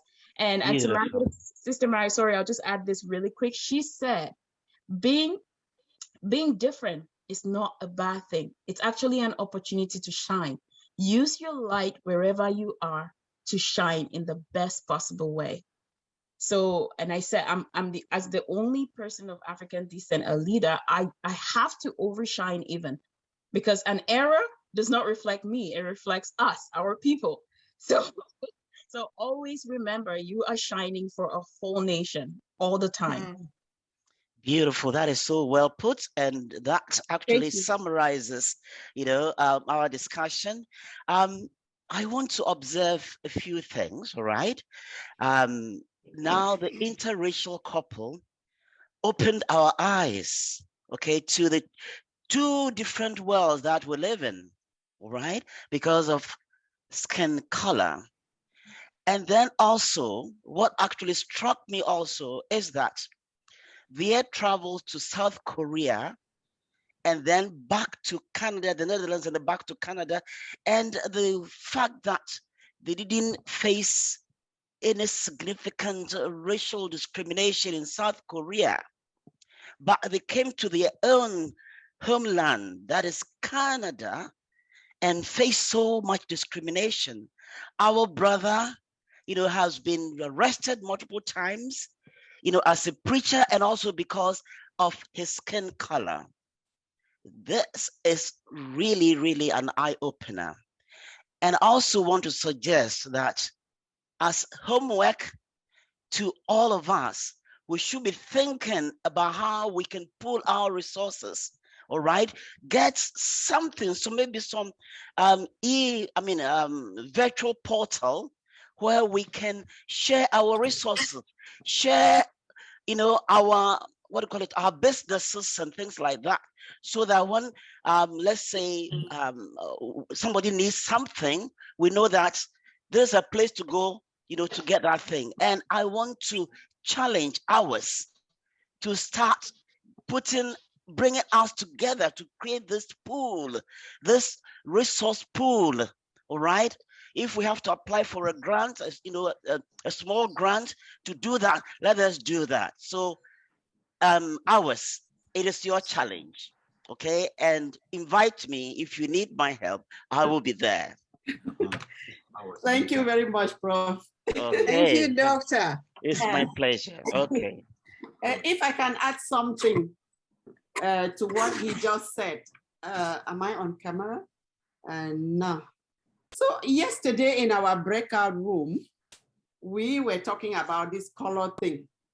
When we were talking about black and white. So I took, is the screen on? I took this white paper and I held it like this to my team members. And I asked, what color is this? Someone said, white. I said, have you ever seen somebody along the street with this color? The person said, no. Okay, I took this. I said, what color is this? He said, black. I said, have you ever seen somebody on the street looking like this? He said, no. So I said, okay, let's think about this white color and black color. How did we come to associate ourselves black and others white? That's where we ended. So as we go back, let's ask questions about this color, because it is this color black that is causing racism in this country. Let us be Africans. We are not black, we are Africans. Because in Africa, you have people who are brown, you have people who are dark, you have people who say white, but then there is no white color there. So we want to be Africans, people of African heritage, because we have Europeans, we have Africans, and we have Caucasians, we have First Nations, we have Chinese, we have Indians. So we are not black, we should be Africans.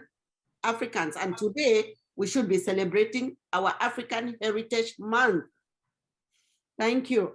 I would like to go to Great Lakes Society. You were the first one to put your hand up. Go ahead, Ma. Thank you.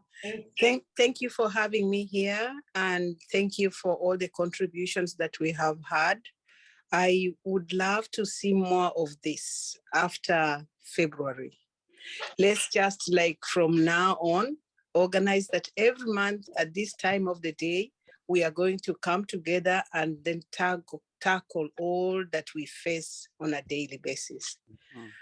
We ourselves, I work in Vancouver, on the streets of Vancouver, and when you see a young Black girl, a young Black boy, they will turn their eyes and look aside. So that has been my experience. How can we make it right? How can we love ourselves? How can we appreciate ourselves?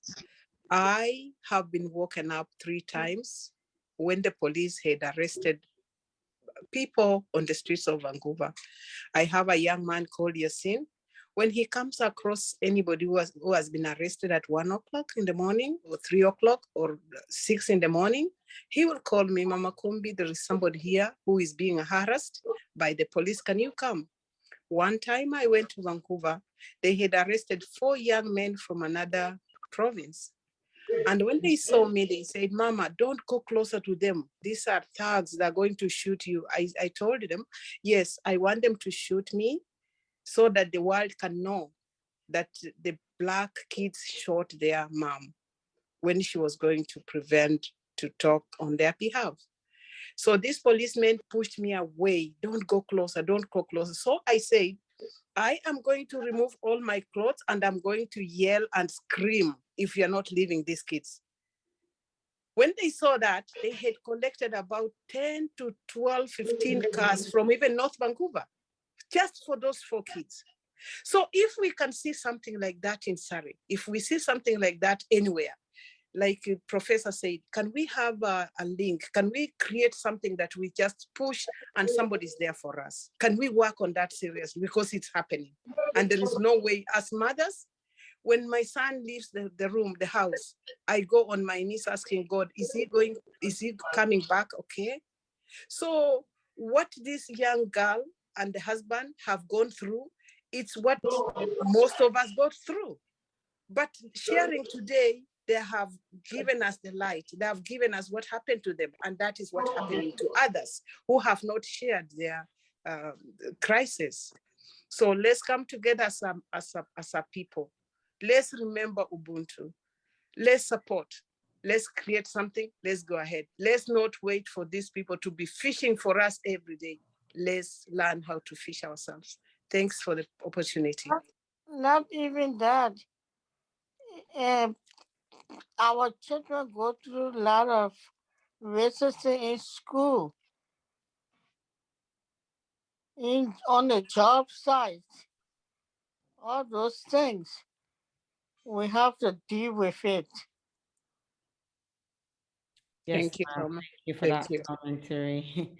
I will move next to Hinda. I believe you were the next person to raise your hand up. Go ahead. As what do I call in here? We have when it comes discrimination of color and everything. In our hands we have the discrimination in our own hands.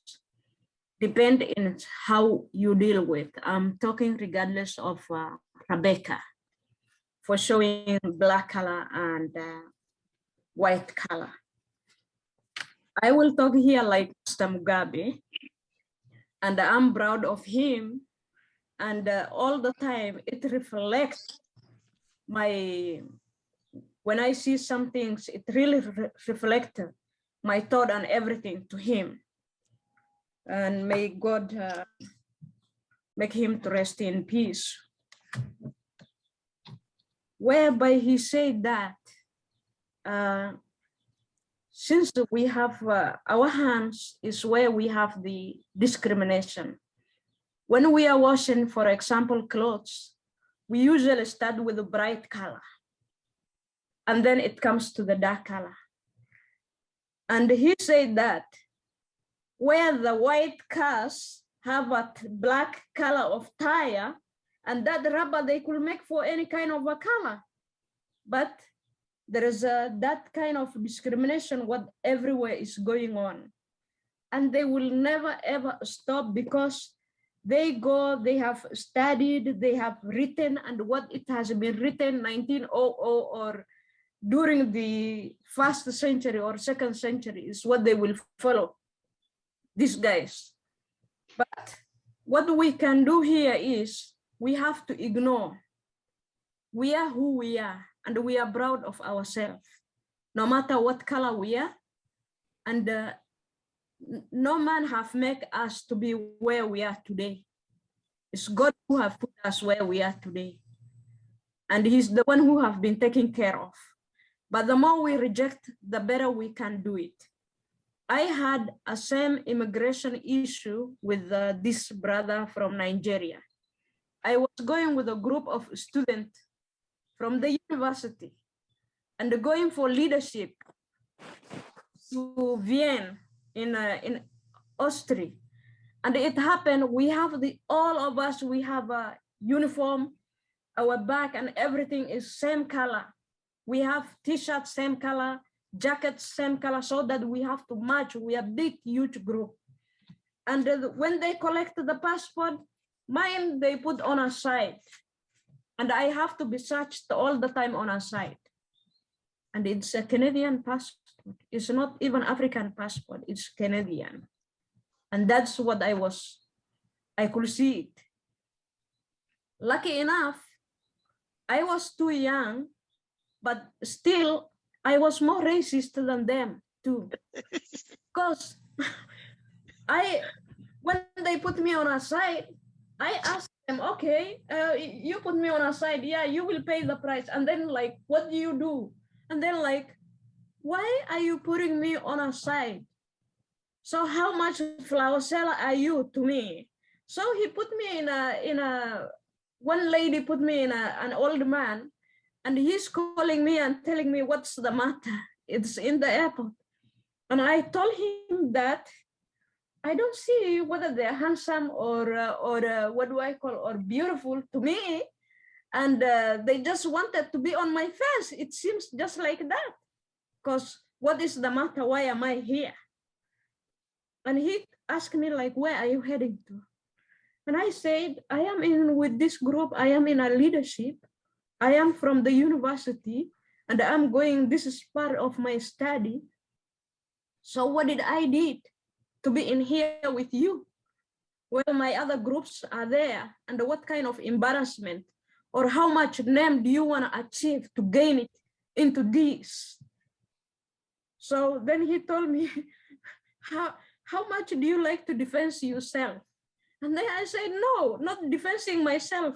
How much do you want to gain more duty or name or anything for just harassing me?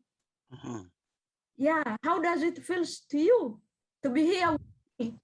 and someone brings me here to you, how does it feel? Yeah. So we have to fight no matter what comes. And I don't care how much they have written down to my passport. I use it. Mm-hmm. Okay, beautiful. Yeah. Thank you, Henda. You're welcome.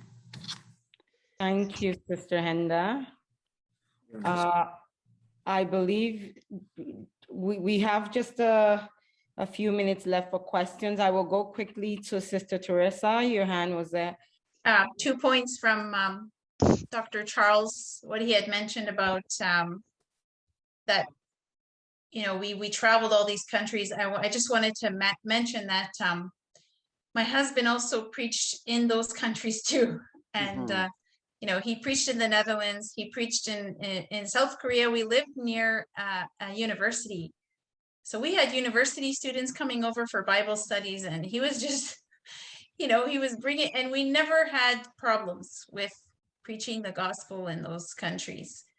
Yeah, just when he came, when we're here, actually, it's just been in the last 2 years, I can say that it's been, yeah, persecution. So I just wanted to add that. And then with the same with the woman, that the black and white color, I'm going to come from my children's point of view, because I get to hear, you know, they talk about color being, you know, Papa's chocolate, and, you know, your vanilla and your mix, you know, we're milk chocolate, and they used to name themselves like food colors. You know, they don't, and my daughter actually said in church today, why do people call, you know, she says, why do people call other people black? They're not black. She's like, they're brown, you know, they're different shades, they're different hues. Like my daughter is mixed, right? So she, like, I learned from them too, because they're also interpreting the world and how there's labels, and they're also expressing these labels don't make sense. You know, they don't make sense. And it's taught. I really believe racism is taught, because I came from a town where there was no African people, no Asian people, no Indian people, no ethnic. It was just white people, well, if not even white people, European descent, I would say, because I don't even consider myself white. I have like yellowish skin.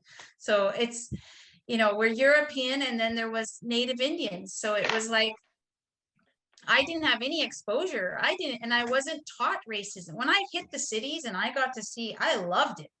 I mean, I was just ready to go and meet the world, because I was, you know, from such a small, remote town, but I wasn't taught to discriminate, even though I didn't touch, you know, an Asian person or an African person. I didn't have interaction for the first, what, I don't know, 15 years of my life or so. And then, like, even my parents were like, you weren't exposed to African people and you're dating African people. Like, that's the first person, you know, these are the people you're, and I had the love. I knew I was going to be either in Africa or something to do with African people. I fell in love with the culture when I was about, like I said, 8 years old. So it's definitely taught. If you're not taught to discriminate against people, you won't. But if there's an influence, if there's some kind of influence, then people, you know, and these experiences that they've had with immigration and other things, these are all taught. These are all things that people, they're like belief systems that are taught. Because, I mean, we were in a homogenous society in South Korea. Everybody looked the same. And I mean, it's curiosity. We would be in the metro and people just look at my husband, they'll start at his feet and they go all the way up, you know, and they're just curious and they don't turn away. It's like in this culture, when you look and somebody sees you looking at them, you look away or whatever, they just continue staring. They don't care. But we got used to, because we thought, oh yeah, they're just, human beings are curious. We're different from each other. Like, we want to see each other and touch each other. I remember when my son was very little, I would take him to the park. He'd have little blonde girls come up to him and his little curly hair, and they just wanted to touch his hair. And I said, oh, Tobachi, like the little girls, they just want to, you know, they would get close to him, and then you could see them just going up to him and wanting to, they're curious. They want to see, this hair is different. This boy looks different. And it's nothing, right? They're just curious. And I mean, when I went to Africa and I was in the markets, the kids came up to me, they touched my skin, they put their hands up in my hair. Even Michael's family, they didn't believe it was from my head. They thought it was extension. So his nieces put their hand right up into my, I didn't care. I'm like, touch me, who cares? They're curious. They want to say, wow, is this for real hair? So I think as humans, like the more we travel, the more we interact with each other, we realize we're just curious, like we're different, but it's fascinating. It's like God's creation. We're all created differently, and we're curious about each other. I think that's more of, rather than having that, you're not good, or that racial discrimination. It's kind of like that curiosity is like, wow, embrace the differences, right? That's how it's supposed to be, but the other people are not taking it that way. They take it a different way. That's true. Thank you, Ma. I will move to Brother John Leke. I believe your hand was the next hand up. Thank you guys for giving me the opportunity to talk. I know, Teresa, I've seen you in the church. You sing, I think you sing in the church. And I've met your husband also. We go to Calvary. Well, I would say I'm in Canada for almost 40 years. And I've known this, Teresa, I've seen the experience that you have gone through. I've heard that, and I grew up in the Italian community, and I speak Italian because of that, what they said to me, don't touch my Italian daughter. So I've heard that word. It's not only you alone. I've been there. I grew up in Ottawa in the Italian community. I learned Italian. I had to learn to speak Italian so I could communicate with people in the community, because they always say nero, nero, nero, nero. So I used to I wanted to know that word, what it means, nero, nero, nero. So I got to learn it, and I become accustomed to it. So when they speak to me, I'll call them. When they say nero to me, I'll say to them bianco. So they become very surprised. So how come he's learning Italian? My daughter at home, my son at home can't speak Italian. I said, but you guys were calling me names. Now I'm learning what you guys touching me. So from that I studied Italian very well. Then from there I moved to Vancouver. The mother that was saying police always harass children on the road.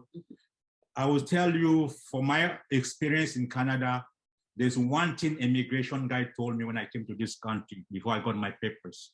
He said to me, the more important thing you have to learn, no fighting, don't join gangs. If you join gangs, you'll be deported at any time. It doesn't matter whether you have the paper or you don't have the paper. So from that time, I've lived in Canada, for this Canada, I've never been disturbed by police. The only thing I've got is a speeding ticket. And that's it happens to everybody. I don't argue with them. When they stop me, I just look at them straight in the eye, give what I give, and I walk away. Now, I'm also in the health field too. I heard a lady talking about food. In this country, I know the food is very different from ours. My food I used to eat was pasta and everything, because I learned how to cook pasta because I grew in the Italian community. So, but by growing up, I've learned how to take care of myself. I make sure that every birthday, I go to my doctor and ask him all the questions that I need to be taking care of my body. Make sure I eat healthy. I don't drink, I don't smoke, so I take care of myself. So that's one thing that we have to take. I drink by socially, not that I drink socially, but I make sure I take care of myself. There's some weeks I go without drinking. There's some weeks I go without eating different type of food. There's some weeks I just stay away from food. So the other one was the lady about traveling in the airport discrimination. You're not alone. They have done that to me, but I've stood in front of the customer and repeat that to them. I said, look, as a black man, don't think we don't travel. I said, you behind the counter, don't you travel? You say, because you think only black people don't travel? Because when we come here, you think we don't travel? I went to China, I was coming from China. He started asking me all these questions. Where were you? What did you want to do? I said, why are you asking all these questions? Didn't you ever leave Canada before? She couldn't answer me. I said, don't ask me all these stupid questions. I'm a Canadian, I travel. If I want to go anywhere in the world, I should go. You don't supposed to ask me, where did I go to do? That's not your responsibility. Your responsibility ask me how long you've been there, and you stamp my passport and I go. That's it. You don't have to ask me, who did I go there to see? Who did I go to see? It's not your responsibility. You think we black people don't travel? We travel. So all that thing people have said, I've gone through all of it. So I've experienced all of that thing, but I usually put my head straight. I don't have to go left. I always put my head straight. I hardly get into trouble in those things. So the best I would tell you, those who have children should make sure that they don't follow stupid gangs. They don't follow stupid things in school. Try to maintain that. If the police stop you, be nice, because all our children copy what Americans they do. You see one is walking on the street and dragging his pants on the ground, and they'll look at us like this. And some of the time you see what that lady says, when you start on some, you look at your own brother in the street, they'll turn their face. It's true. I've gone through it too. Sometimes you say hello to a black person, someone will just look at you like this. It's just now that you see a black guy, you say hello, the person will wave or shake his head. But before I just got here, you will say hello, they'll look at you like this. I've gone through all that, what this lady has been talking about. And through the immigration stuff, it's true. Sometimes you send what is causing is that they close some of the embassies in our country, in Africa. Now, if you want to go somewhere, you have to send your papers long distance for them to do it. You want to go there, they have to send a paper, like in Cameroon. There's not embassy in Cameroon. Everything goes to one French country. In another part of the world, in Ghana, everything goes to one French country. So the backlog gets back and back and back and back before they see the papers. So we don't know how we can change that part. Is to scream, and I don't know how we can change that part, but that's the way, because the person who closed the embassy is Harper, who went and closed the embassy because he thought that they were going to vote for him to be joined the United Nations. So, and the African country failed him because he did that. He thought that, and the next month, he went and gave 60 million to parents furtherhood to help African women for development, but he didn't get the vote. And that's exactly the thing Justin Trudeau has been trying to do. He brings all the people from one part of the world so that you can give him a vote so he can join the African Union most of the time. So, United Nations. So it's not working for them. You see, we used to have Africans, they used to get people from Somalia, other part of the world to bring here, but you hardly see them bringing them anymore. They go to all of Syria, they go to Afghanistan, but there are other countries that are having problems. You don't see them going to get them. So we are here just to say we can fight ourselves. But the color stuff, I think anybody who calls you should look at them first. When somebody call you a name or sometimes for my way I look at it, I look at them and say, straight in the eye, you cannot change it. I'll kiss it and say, you cannot change it. It's true, it's quite true. They spend money to the sunshine every summer. They go to the Caribbean. How many times you live here to go to the Caribbean to go get tan? They are trying to look like us all the time. So I thank you guys for letting me and just give you my little experience in Canada. Thank you, Brother John Leke. That was a great contribution to this discussion, and your points and opinions are very much valid. I myself, traveling, have experienced certain forms of what I feel is discrimination. When it comes to your turn, you happen to always be the random person that was selected for a random search. I'll go forward and allow this Getty. You'll be the last person for the questions. I am just an African Ethiopian immigrant Black woman who experienced challenges through language, challenges through cultural shocks, and all that. So I have lived in Canada for 28 years, and I combat most of my challenges because I do not want to fight. I just want to make sure that I know my ground. I know that, like, if I am at the job, I have to be 100%, not only 100%, maybe more than 100%, and perform my job as much as I can, and all that. And when I hear fighting, I am a little bit, fighting, I don't think it will work in any case to combat any kind of challenges. for us, we need to start respecting our color, respecting our people, respecting our elders, and respecting our children, and giving them all the tools. Why we need to be very effective in anything that we do. It requires, unfortunately, where we are at in North America, we are very, especially in Canada, we're very, it's a very small number. The Black people are a very small number. And when you are a minority, it's just as hard. And again, we African people, I can speak for my own community. We have lower respect for ourselves, for our people. So we need to learn that. We need to really respect, hire our own people when we have businesses.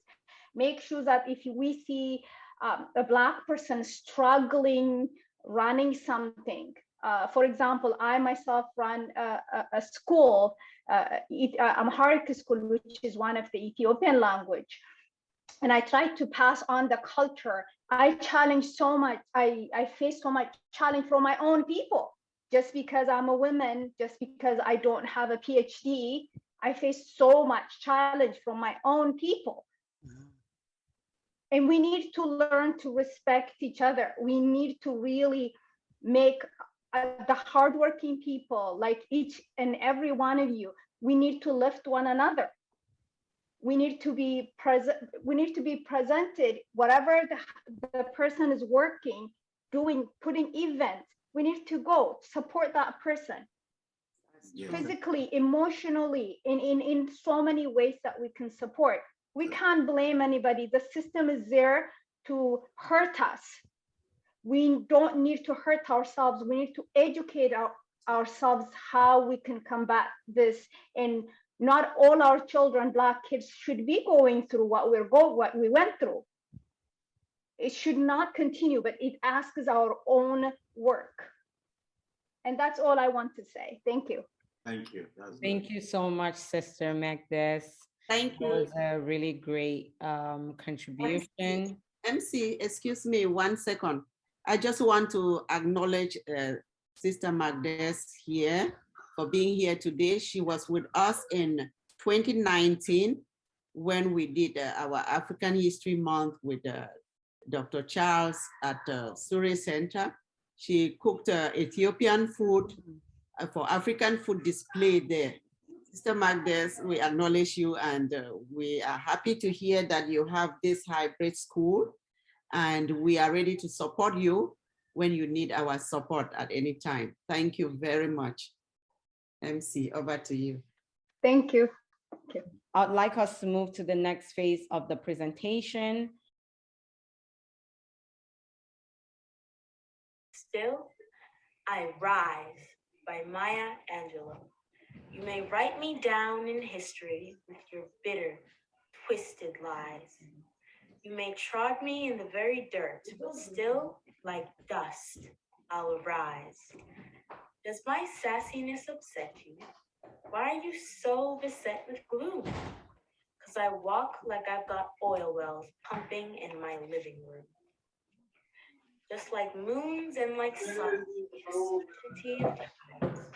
These are some. Springing high, still, I'll rise. Did you want to see me broken, bowed head and lowered eyes? Shoulders falling down like teardrops, weakened by soulful cries. Does my haughtiness offend you? Don't you take it awful hard, 'cause I laugh like I've got gold mines digging in my own backyard. You may shoot me with your words, you may cut me with your eyes, you may kill me with your hatefulness, but still, like air, I'll rise. I am a black ocean, leaping, welling, and swelling. I bear in the tide, leaving behind nights of terror and fear. I rise into a daybreak that's wondrously clear. I rise, bringing the gifts that my ancestors gave.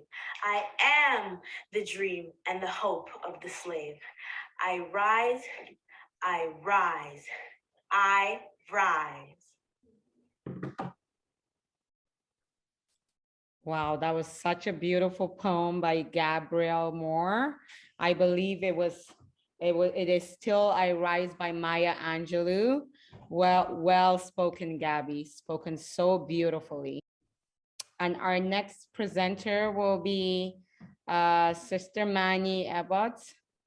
Go ahead, Ma. Hello, everyone. Thank you so much to the organizers of this event. It's been so enriching and a wonderful time learning from all our experiences, being inspired from the people who have spoken already. And I really want to take this opportunity to thank the executive director of ours. I want to take this opportunity to thank the executive director of ours, Mrs. Rebecca, for putting us together in this space where we can see that we are really not alone, because sometimes when we go through various experiences, we might feel like we are all alone, but from this discussion, we can learn that truly we are not alone. My name is Manyi Ebot. My family and myself, we live in the Lower Mainland here in Surrey. My husband and my 4 kids, and I'm a certified trauma recovery coach. I also work as a coordinator of psychosocial rehabilitation as part of Douglas College, and I am an author and also the host of Possibility Realm podcast. Today, I'm going to be talking about building resilience for wellness, because we've had our experiences. It affects us in so many ways, but if we do not build our resilience, we're going to shrink. We're going to fall in despair.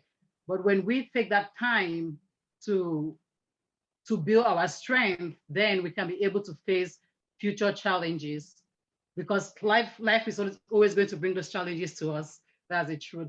My expertise is in trauma, and trauma is a lasting emotional responses that often results from living through a distressing event, like some of the events we've heard today. It is about when we experience this traumatic event, and sometimes when we hear the word trauma, we always think of the big T's, like things like abuse and domestic violence, but even the words that people say can also be traumatic.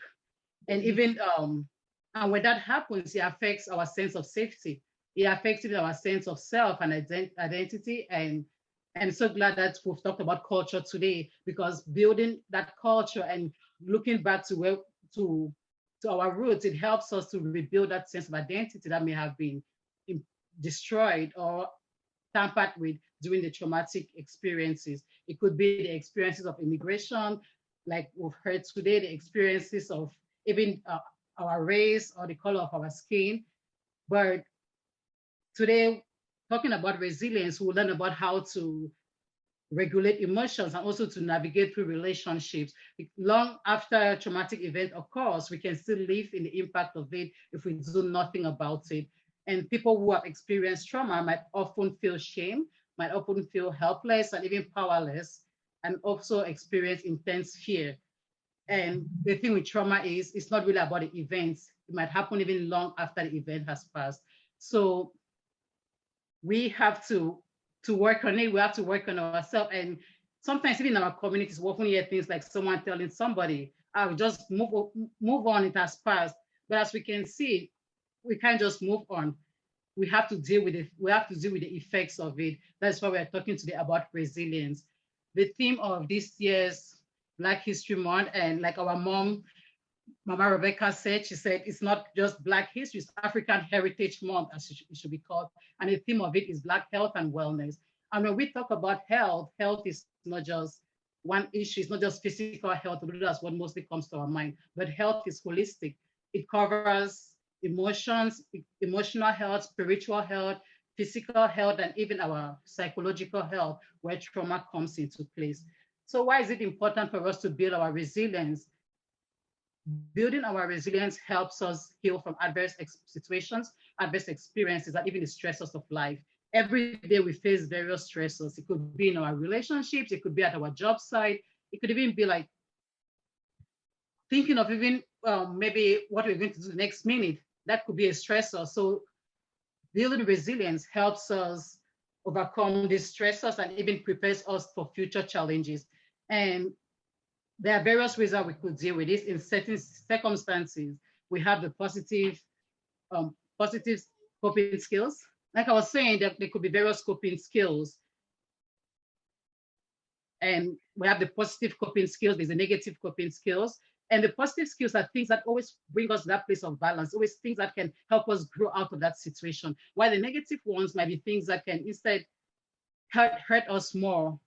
And another and for the positive skills, it could be reaching out to one another, reaching out to people in the community to talk about the situations we are experiencing, so you don't feel alone. And a negative skill might be like maybe taking substances which have negative repercussions. And then there's also the neutral ones where maybe we just sit and say, oh, this is just going to pass. Things don't just pass. We have to deal with it actively. I'm glad that today I've heard from, I think that was Sister Hinda, who said, yeah, we have to stand up and speak for ourselves. We have to stand up and do something about this situation, because things have been going on for years and years and years. And if we don't address it, it's just going to continue going the same way. But if we just stay neutral, then it keeps on going on the way it has been going. So some of the ways that we could build our resilience, the first is do not isolate. And from the experience of Gilbert and Rachel, they talked about putting yourself out there, reaching out. When we isolate, even when I do coaching and counseling people, I always tell them, when I do one-on-one counseling, I say, you are not alone. What you are experiencing, you are not alone. But people sometimes like, no, you can't understand. I really feel so lonely. I feel isolated. I feel like nobody else understands me. That's when I moved on to doing group sessions. I'm like, yeah, when I was working with you, I told you were not alone and you really didn't believe. But even in this circle, you get to see other people who've shared similar experiences. So when we hide out, we feel overwhelmed, we feel defeated. But when we reach out to others in the community, then we know that truly there's strength in community. I always say trauma thrives in isolation, but recovery thrives in community, because when we come together, then we help each other recover. One example that I always keep at the front of my mind is the example of Rachel and Naomi. When Naomi was like, I'm leaving, she has lost her husband, she has lost her 2 children, and she said, I'm just going back to my country. I don't want any of you to come with me, go back home. Ruth stood there and said, no, I will go with you. Your people will be my people. She stood in that space with Naomi because she knew that if Naomi was isolating herself, but she said, no, I will be with you. So sometimes if we know people who are experiencing challenges, sometimes they may not even want to be in a community, but it is our role as members of a community to reach out to those people. In certain situations, you don't even have to say anything, but just be in that space. Let that person feel that, yes, even if no one is saying anything to me, even if I don't want to hear anything from anyone, but at this moment, I really do know that I am not alone, because there are people there who if I feel like talking, they're there to listen. There are people whom if I reach out to, they're there to help me. And the second thing that we can do to build resilience is to take responsibility. The truth is we can talk and maybe put all the blames when we face adverse situations, but until we take responsibility on what to do to get out of that situation, then we're going to sink deeper and deeper into despair.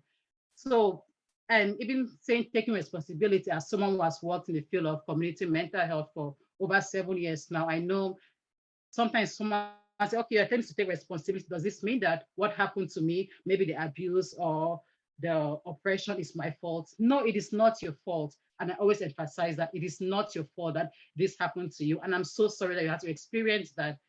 But we have to take responsibility on how we're going to move forward. We have to take responsibility on what attitude we're going to put on in order to rise from that situation. Because if we keep blaming and blaming and blaming and not taking responsibility or ownership of our own things that we can do to rise, then we're just going to continue sinking deeper and deeper into despair. And then the third thing that we can do to build resilience is to look for learning opportunities and growth in every circumstances. Every day we face challenges. But if we don't focus on, okay, what can I learn from this situation? Then we've missed an opportunity for growth. And I do believe that all of us being here today is an example that we all want to learn. We all want to grow. So in every situation we find ourselves, yes, it might be heartbreaking. Yes, it might be destructive. But what can you learn? Sometimes what we do learn might be what we shouldn't do. So it might not even be a lesson that we want to repeat. But it's like, okay, no, this happened. But from this, I learned that this is what I shouldn't do any longer. So we should always look for opportunities of learning and growth in every situation.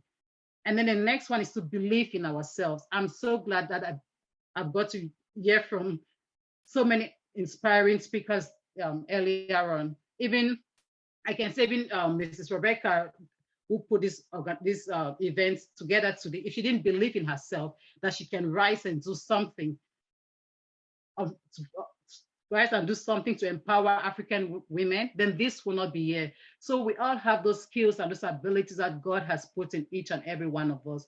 And yes, the environment might not be conducive for us to build the skills and to build the abilities and to grow from that. But we have to keep believing in ourselves. Even if no one is encouraging you, you have to encourage yourself. We have to encourage ourselves because that's the only way that we can build that resilience for our wellness. Like I said, it could be trauma, it could be mental health, but because health is holistic, whatever affects one area of our health will definitely affect the other part of our health. And we've also experienced it. If you go to work, for example, and you have a bad day at work, if you come home, it's also going to affect your relationship at home if you bring it home and you don't address it to say, no, this is not going to continue moving in this direction. So whatever aspects one area of health also affect the other. So we have to be intentional on building our resilience.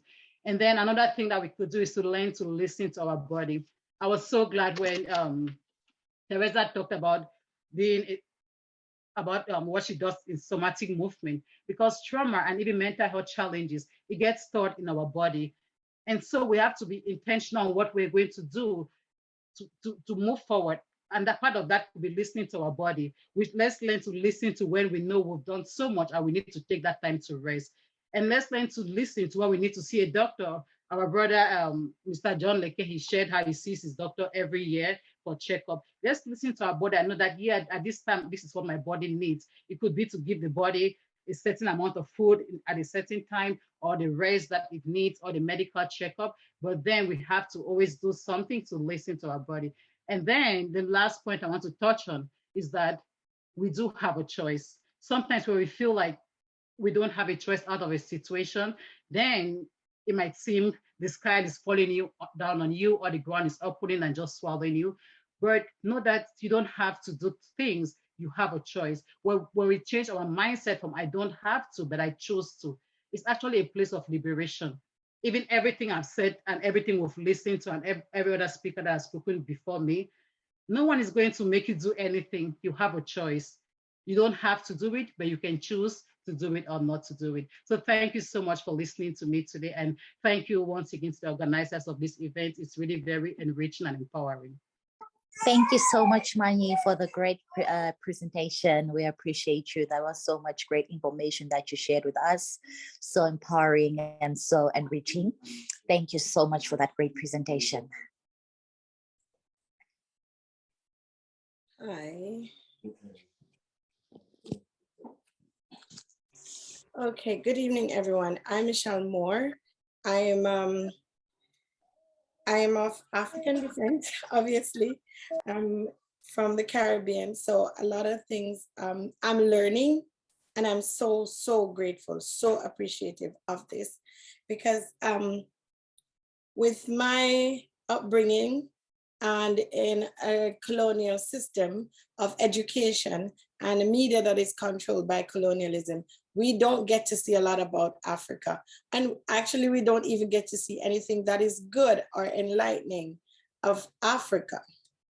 So I really appreciate this. With this being said, I'm an immigration consultant, and I'm also a teacher of English here in Surrey. But I'm going to be speaking about my experiences in Canada based on my job and what I've gone through. So I came to Canada. Before coming to Canada, I was a teacher and I was an immigration officer for the island of Jamaica.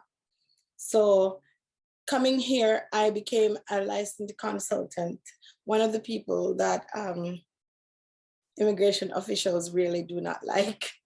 Yes, it's like a dog-eat-dog world out there with them. But I came here in 2014, and I started in a job where I started managing an office, an immigration office, immigration law / law office. So a lot of things were new to me. Just like our first family said, the sun going down at 10 p.m. and it's back up at 4 a.m. and where I don't get to sleep. My body needed adjusting. I came here with my 6-year-old daughter. She was just having a poor time. And from those experiences, I decided to open a business. And my business, I do immigration. I'm a licensed consultant, as I said before, and I do what we call settlement services. So normally, when our clients come in, we would basically try and help them to adjust to life in Canada. Now, as I said before, I started living here in 2014, but nonetheless, I was coming to Canada from 2008. Living in Canada is completely different from visiting Canada. Because when I visit Canada, I stayed the most for 8 days and then go back home because it was always too cold for me. But when I started living here in 2014, it was really traumatic. I cried every single night for 9 months. 9 months. The night I didn't cry, I decided to stop crying. I went to Save On Foods, the supermarket, and I found honey roasted peanuts. I knew no one here. It was just me, my 6-year-old daughter, and we weren't living with my husband at the time. So it's just me and her. And when I found the honey roasted peanuts in the supermarket, it was something phenomenal for me. I stopped crying and I said, okay, I'm gonna start going out. Going out and experiencing different things, different people, different culture, and different environment. I started lightening up because I started meeting Black people. My daughter was traumatized because she was the only one that was in her class that was Black. And she wanted to have blue eyes and blonde hair. And she wanted to change her name from Gabrielle to Sophie. And because her opinion of Gabrielle is that it's not a white name, and she wanted Sophie because it was a white French name. She was going through that trauma. And with all that experience that I had, I just decided, let's do this business that I can help women of color who come here and have the same struggles. So with my business for schooling to admit kids into schools, the school system, I help with that. Not just the paperwork, but provide some guidance along the way, tell them how to get in, a little bit of the nitty-gritty secret parts that you will not necessarily find online, that people are not just going to dish out to you, but to help them to navigate the system, help them to know what to look for. Because our children, when they go into the schools, even though we are very good at English, they don't assess our children and they don't assess their brains. They assess them based on their skin color. So I've seen my child come home with letters saying that she does not speak English, she needs LSD, and yet she has never met the assessor. The assessor has never met her. And so I help women to look out for that and help them to deal with the issues and find different support groups to point them to say this group will go in and help you with that. Also, because families with the trauma that they experience, the trauma of racism, the trauma of exposure to different cultures, different behaviors, financial trauma of and sometimes not having enough familial support. Because, you know, when we're in our homes and we have a child, we have our parents, we have auntie, we have uncle. Here, we don't have that level of support from anyone, because in the Black community, we are sometimes or most times by ourselves. We don't see that like in the Indian community, there's grandma, grandpa, all of that, because the benefits from immigration is far greater for them than it is for Africans. To get a sister here to visit or a grandparent here to visit is often difficult. So we don't have that support system that we're usually accustomed to. So adjusting to the support system in Canada can cause stress on the family. And a lot of times there's a lot of separation, a lot of discontentment in the family. And so I will point them to services or anything that can help them with that.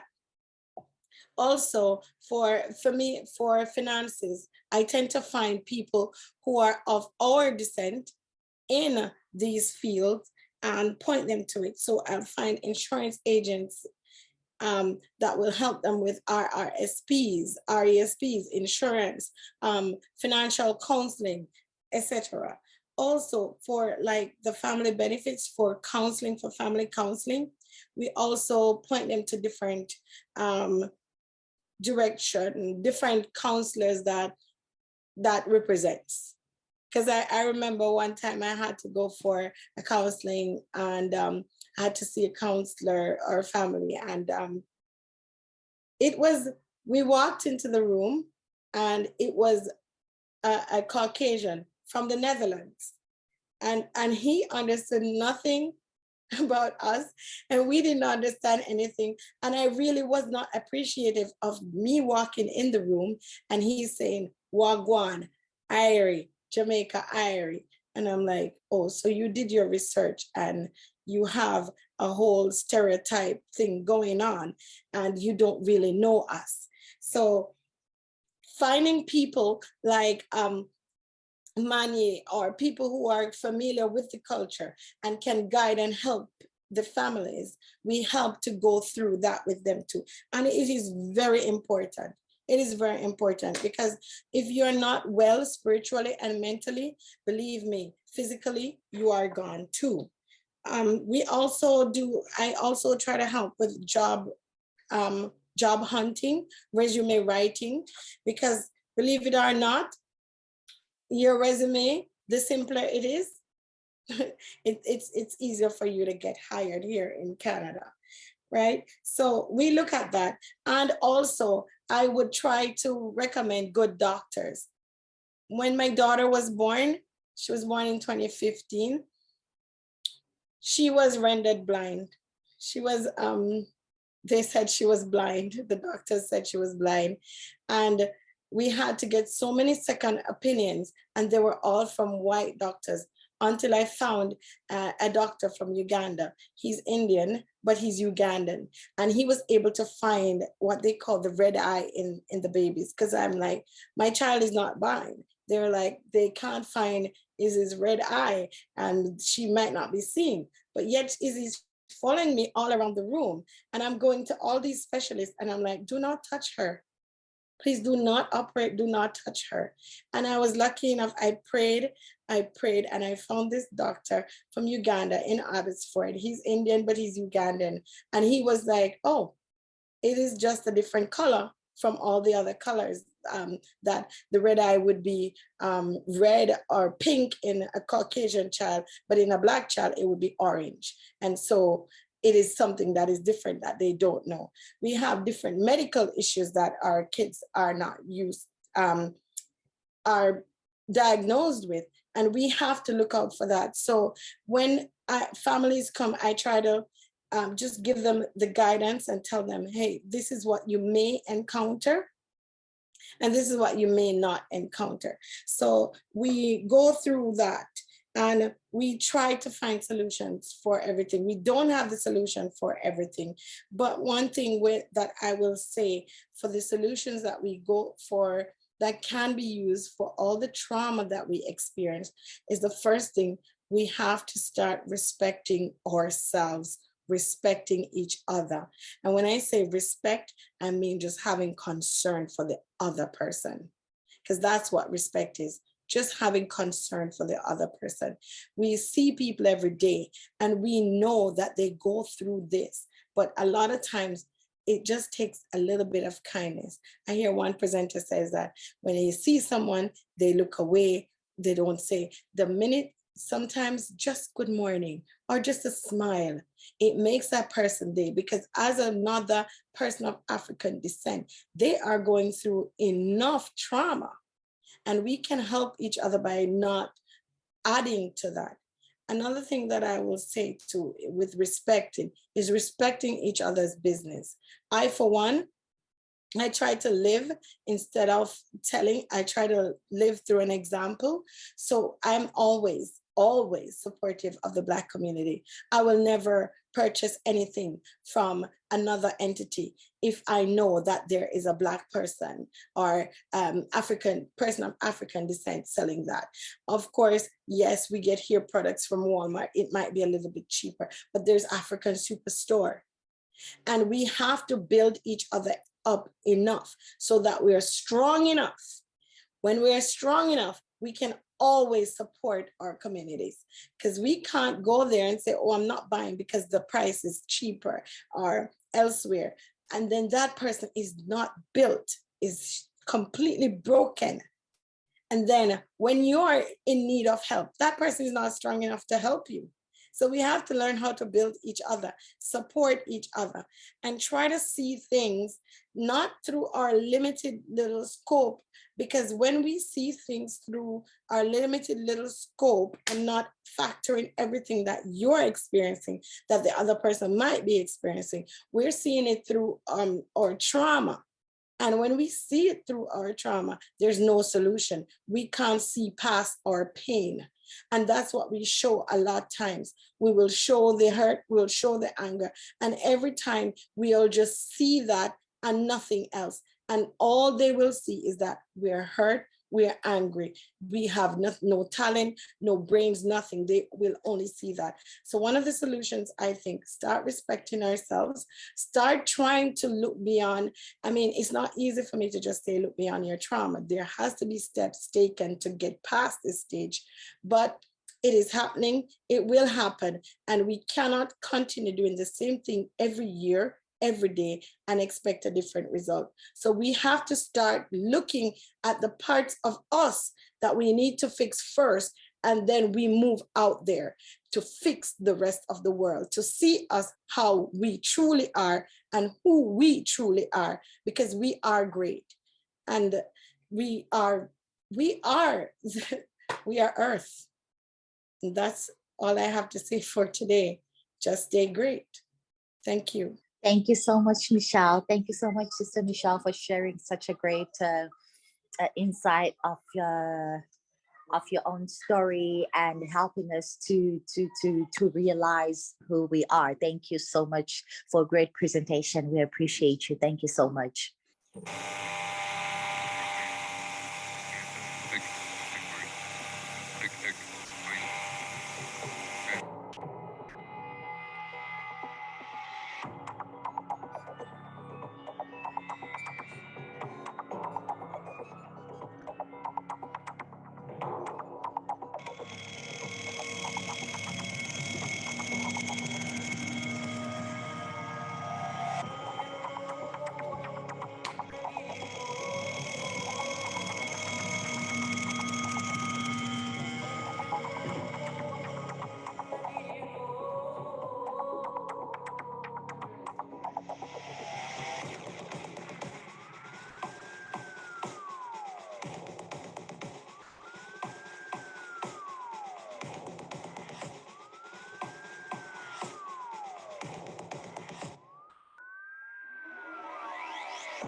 MC, if I can make a little comment on, or short comment on the movie, I was just adding to the problems the immigration settlement workers face.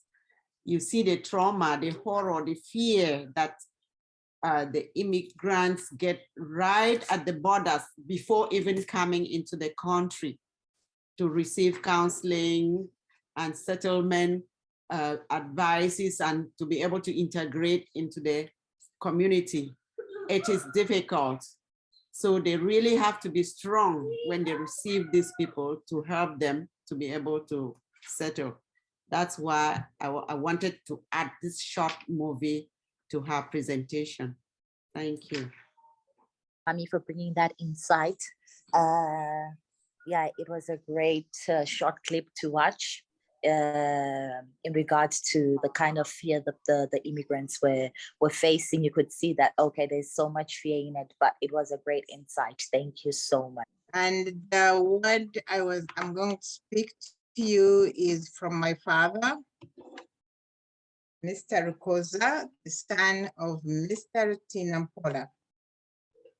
When we were growing up, he told us of this story of a father who was about to pass away. And he called his two sons and said, hey guys, I think my days are soon coming up and I may leave you out of this world.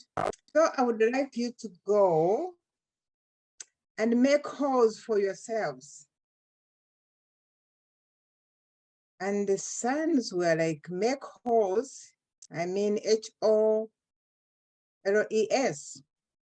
And the father said, yeah, go and make holes for yourself so that when I'm gone, you have where to protect yourself, you have what can keep you alive, save you. And the boys, and the father said, yeah, I give you a month. I'll come to see what holes you've made. So the two boys went and decided to make holes. The oldest went to the farm. The father had a big farm with a lot of hills, a lot of valleys. So this young boy went to different corners of the farm and really dig holes, small size, big size, medium sizes, and he really covered them. He knew, like, if my father died, that's where I will take cover. The oldest, the youngest wondered, he said, what does that mean? So the youngest went to his father's friend. He went to one of his friends. He said, you know, Dad asked me to make holes for myself, but if he dies, I'm going to need them. What did my father mean? Oh, my father, he said, you know what you need to do is to find out friends who can be your greatest friends in time of need. So the young man went to one friend and said, hey, can we make friendship? In our culture, when you make friendship, you give a cow to seal the friendship. So he went, one of his father's friends gave him a cow he went to another place. So by the end of the month, the young boy had about 20 cows, but they were still at a friend's house. So when the father called them at the end of the month, he said, okay, I want you to go and show me your horse, because that was the assignment that I gave you. Oh, the old boy was very happy because he knew he had really dug holes. And he really was wondering, why is my young brother not doing anything? So he went, showed his father his horse. At the end of the farm, in the middle of the farm, big horse, small horse.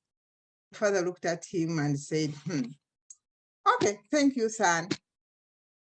Son, the next day it was his brother. The brother said, okay, Dad, I'm going to show you my horse.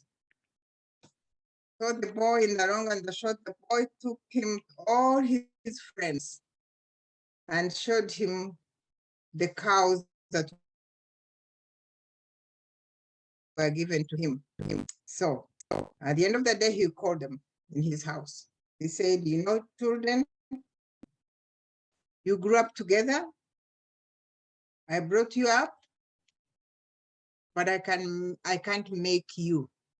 I've given you everything. You grew up together in this home. But one thing that has disappointed me with the older brother, you didn't ask. You didn't seek the wisdom from the elders. You just went. So he said, what are these horses going to help you? They're nothing. And then he said to the young brother, thank you very much. And even he added some cows to him. So what is the moral of the story? The moral of the story is never do things without asking.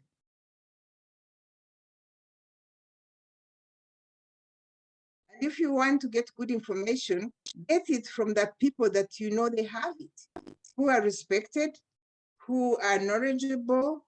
As this young man, he looked for the elders in the village. He said, Dad told us to make holes. What does he mean? How can a hole protect me or save me from trouble?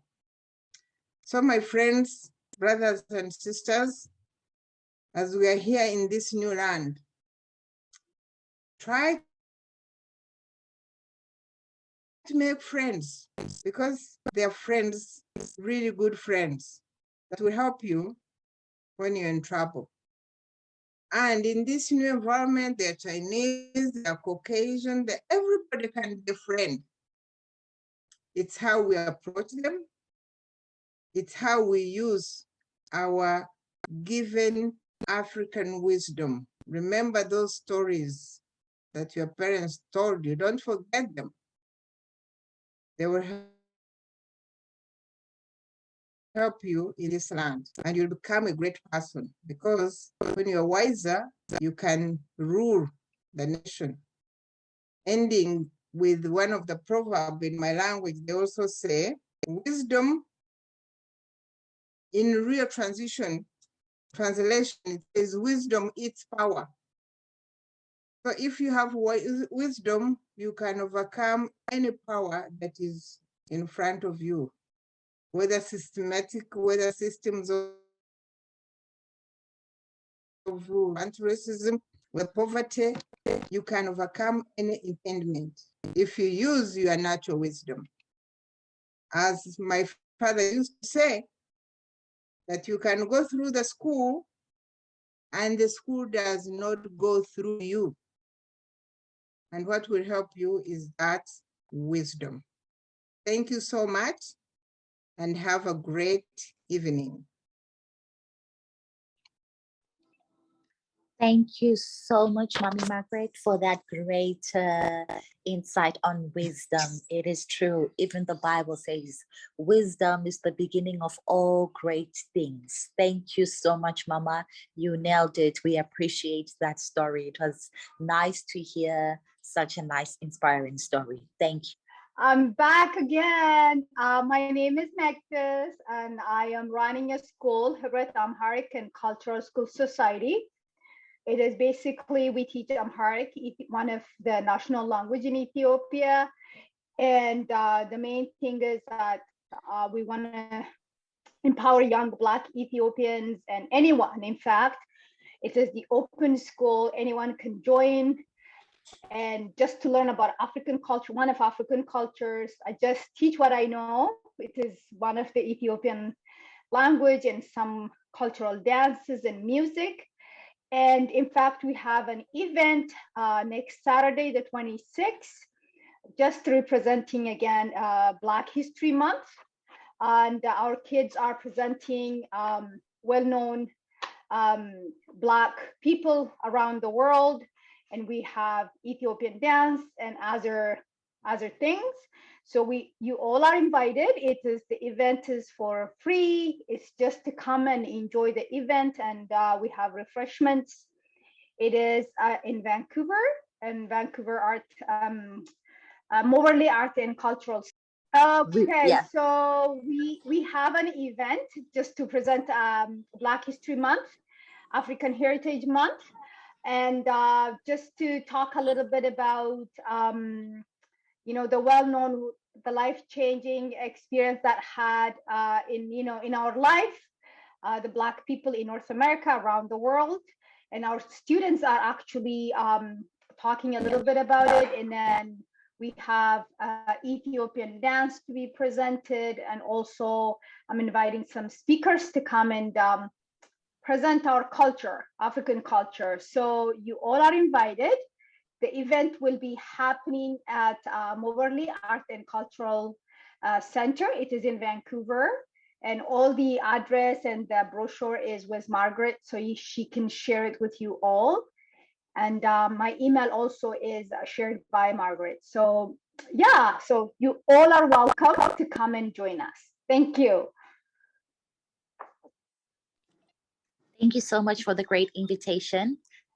We look forward to getting more information about it on our page, that those who want to come can attend freely. Thank you so much that you're keeping the African culture going and spreading from generation to generation, and that is what we seek. Thank you so much. We need more people like you in today's society, and we're happy that you are pushing our African descent to another level. Thank you so much. Thank you so much.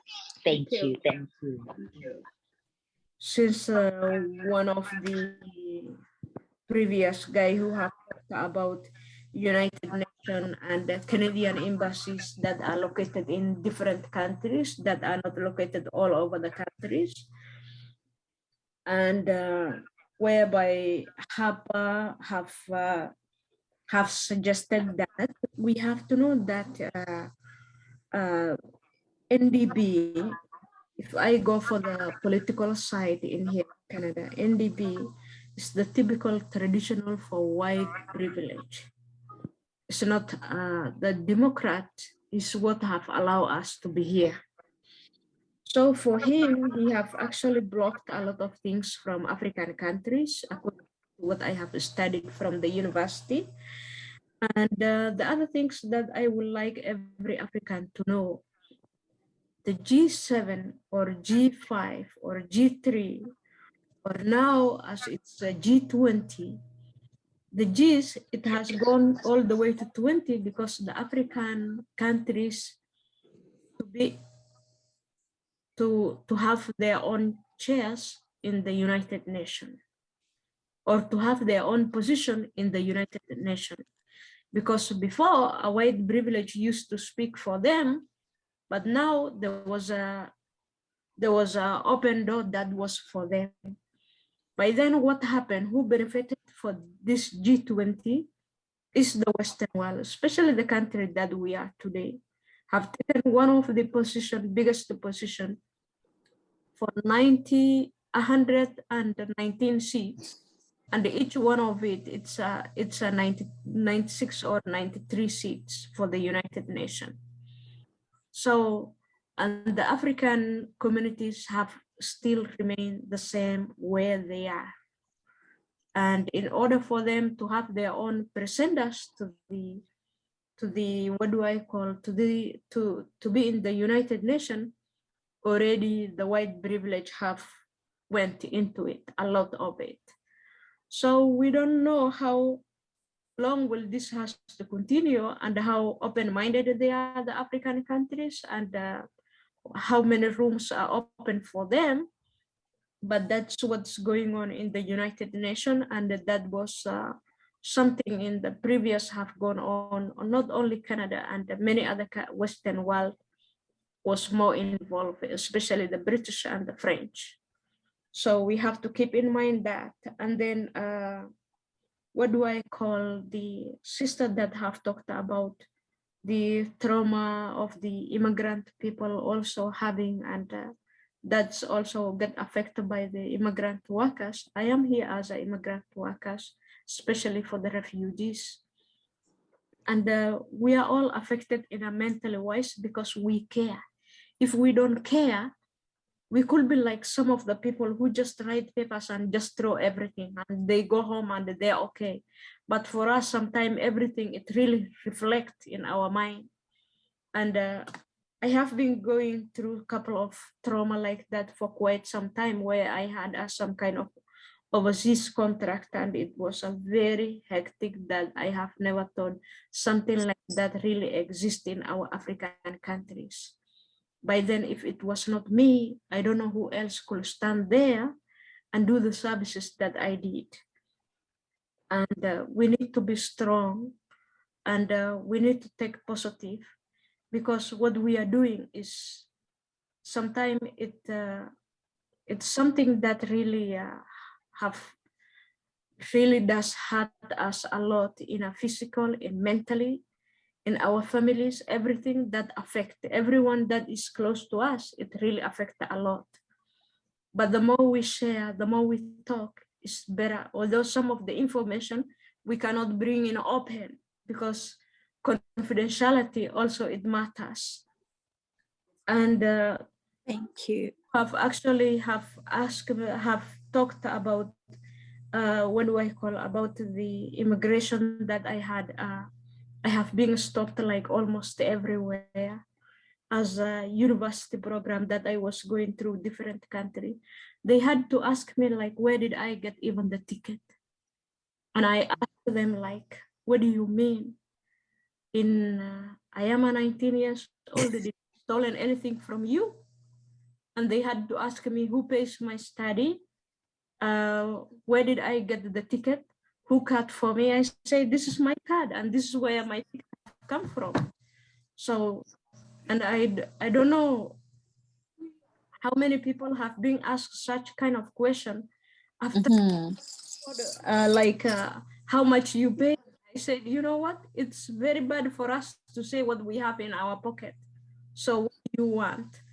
And sometimes when I see the system, the way it works, when we just use like critical thinking, it's like what we gain, we have to pay through by lawyers and hiring this and that and everything. It has to go back to them, and we will be stay the same where we are today.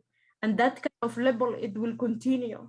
And then how long can we hire each and every one of our family lawyers? You know, it's just an economical war too in our pockets. Okay. Thank you so much. You shared so much great. Yes, I just wanted to add for the immigration part, being an officer, I'm gonna say this. We are sworn to secrecy. We have to sign a privacy act, but I'm gonna tell you this. As any African nation, except Libya, Senegal, Egypt, every single one of them have to go to secondary. Yeah. You have to. Yeah. You will enter an immigration hall and you will see some officers will get up from their desk. They don't agree with the policy, but they're not going to process you because they have to send you to secondary. Yeah. And it comes from the negotiation that we have with different counterparts like the G summits and stuff. What our foreign ministry, our ambassadors, and what our leaders negotiate for us. So yes, there's going to be discrimination. You are trained to stereotype, to discriminate, and to be prejudiced. Right now in immigration, Canadian immigration, we are investigating the Chinook system, that it's a machine that separates African, Nigerian files. If you look at the processing, not only just the processing time, but the approval rate, it is less than 29%. I remember when, as a country, Jamaica, we had to negotiate our approval visa rate up from 27% to 62%. So you do have a cutoff point. You do have things that are put in place for officers to say, bam, you have to. You do that, or you risk a write-up, a suspension, depending. Believe me. Yeah, I know that. And I was there like fighting with about the system in those machines. And I tell them, you know, like the machine, it didn't come like this from nature. Okay, from God. There's no It's human man-made, element and in what it. you put is what is there. There's no human element part of it. They just put statistics, and it doesn't matter if you're a husband or wife or whatever. If it cuts at this point, it cuts at that point. Yeah, believe me, that's how it is. Thank you so much. Thank you Wow. so much, ladies, for the great insights. Wow, a great topic. We can go on this topic for hours. You guys are just getting us started on something else. Thank you so much. I think we need to have another session one day and talk about this great insight that you guys are bringing out. Thank you so much, Sister Hinda. Thank you so much, Sister Micheal. I want to say that before the vote of thanks for the person who is coming up to thank you, I want to first of all appreciate this group sitting here today, our audience, our technical team, our main organizer, Professor Charles, Mama Kombi, and the rest who have been there since we started. I really want to appreciate all of you, and especially today. I think you are a wonderful audience, very resilient, and it's so much you've given to us this night. I'm so full. I am so elated to have this audience with ours today. And I also want to say that I have taken the assignment given to ours. Our sister Irene said we should partner with other organizations in order to form decisions of this kind of nature, this nature that we could bring people together, like the professor says, one topic at a time, 1 hour, and we discuss. Another person says, organization to help. Okay, we should create a resource pool. And that is very important. And I want to tell Professor Charles that you are the first partner to that resource pool. Okay. Because, yeah, we need to understand that Africans, we are talking about this color black, not that we hate our skin. We love it. I love it. But it is the connotation that is given to this color. It is the reasons for naming us as a black that we are fighting for. We are not fighting against our color. We love it, we are proud of it. It is the reason for giving us the name black that we are fighting for. It's not that we don't like black, our color. We are very proud of our color. And so we want to be called people of Africa, people of African descent. We want to celebrate this day as a celebration of African Heritage Month. Because when we understand the reason why we were called black, it is because civilization started from Africa. And black is a derogatory term. It means you know nothing. And good people know something better because they are good. So I want to say that that resource pool is going to teach us a lot, and we are going to help each other, like Maybelle said. It's a place where we will get information, we'll know where to get resources, we know how to deal with each other in the community and where we have to integrate and build ourselves. Thank you, thank you, thank you. All the information have been great. I'm Timothy Azoadam, and on behalf of the African Women Empowerment Society, and the support team. I wish to thank the sponsors, organizations for giving this opportunity for us to come sit here and express ourselves. And to all the presenters of this evening, I want to heartily congratulate each and every one of you for the brilliant work which you put to us today. You gave us, or you give us rich experiences which you don't do in Canada. And as people of African descent, we will continue to fight for our rights. We will continue to work as a team in order to further our agenda. Africa is a land of opportunity. Africa is a land of where civilization started. And the war which we Africans are facing today, it is because civilization started in Africa, and because people don't want to give us credit for that, they give us the name Black people to keep us behind, to always think that an African has nothing good. We are the first people that civilization started in Africa, and because of that, they don't want to give us credit. I want to thank each and every one of you for standing up tall and bold to defend Africa wherever you are, in your offices, in your home, be it mixed marriages, be it in anywhere where you find yourself. Like someone said, always be 150%. And as Africa, if we come together to support each other, we can pull mountains.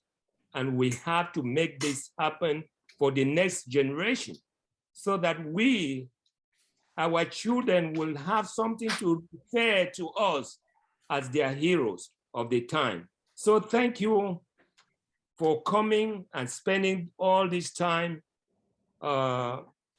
with us to talk on all this topic. We hope that you have a nice night, good sleep, enjoy the rest of everything, sleep in well, and in fact, and continue to support each and every one, all other teams that are coming up.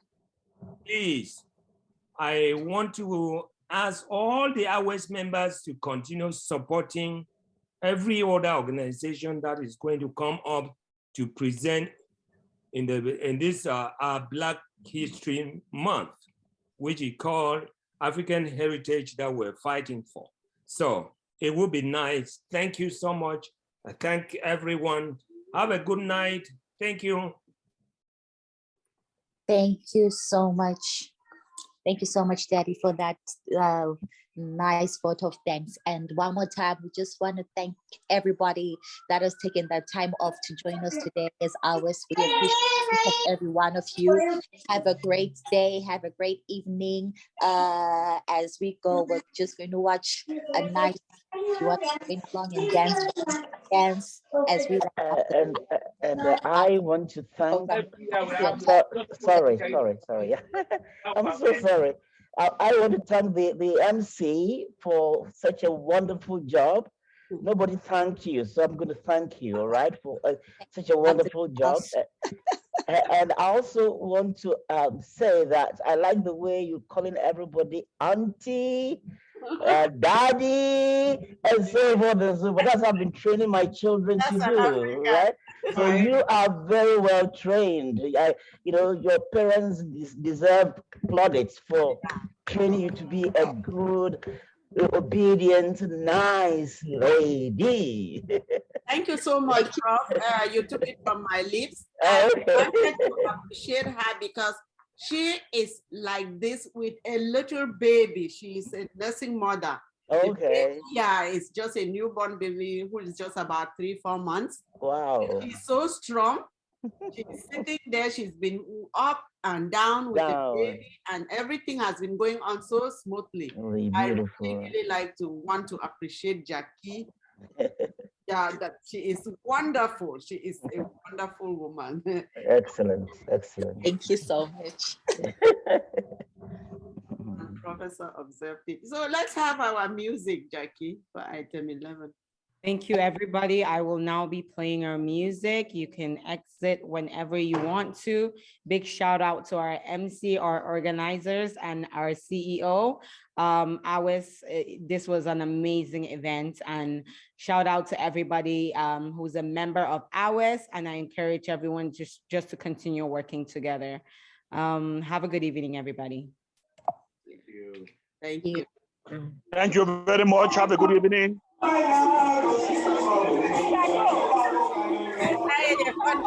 My daughter Prisca, happy evening. Thank you very much for your presentation.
Arigato.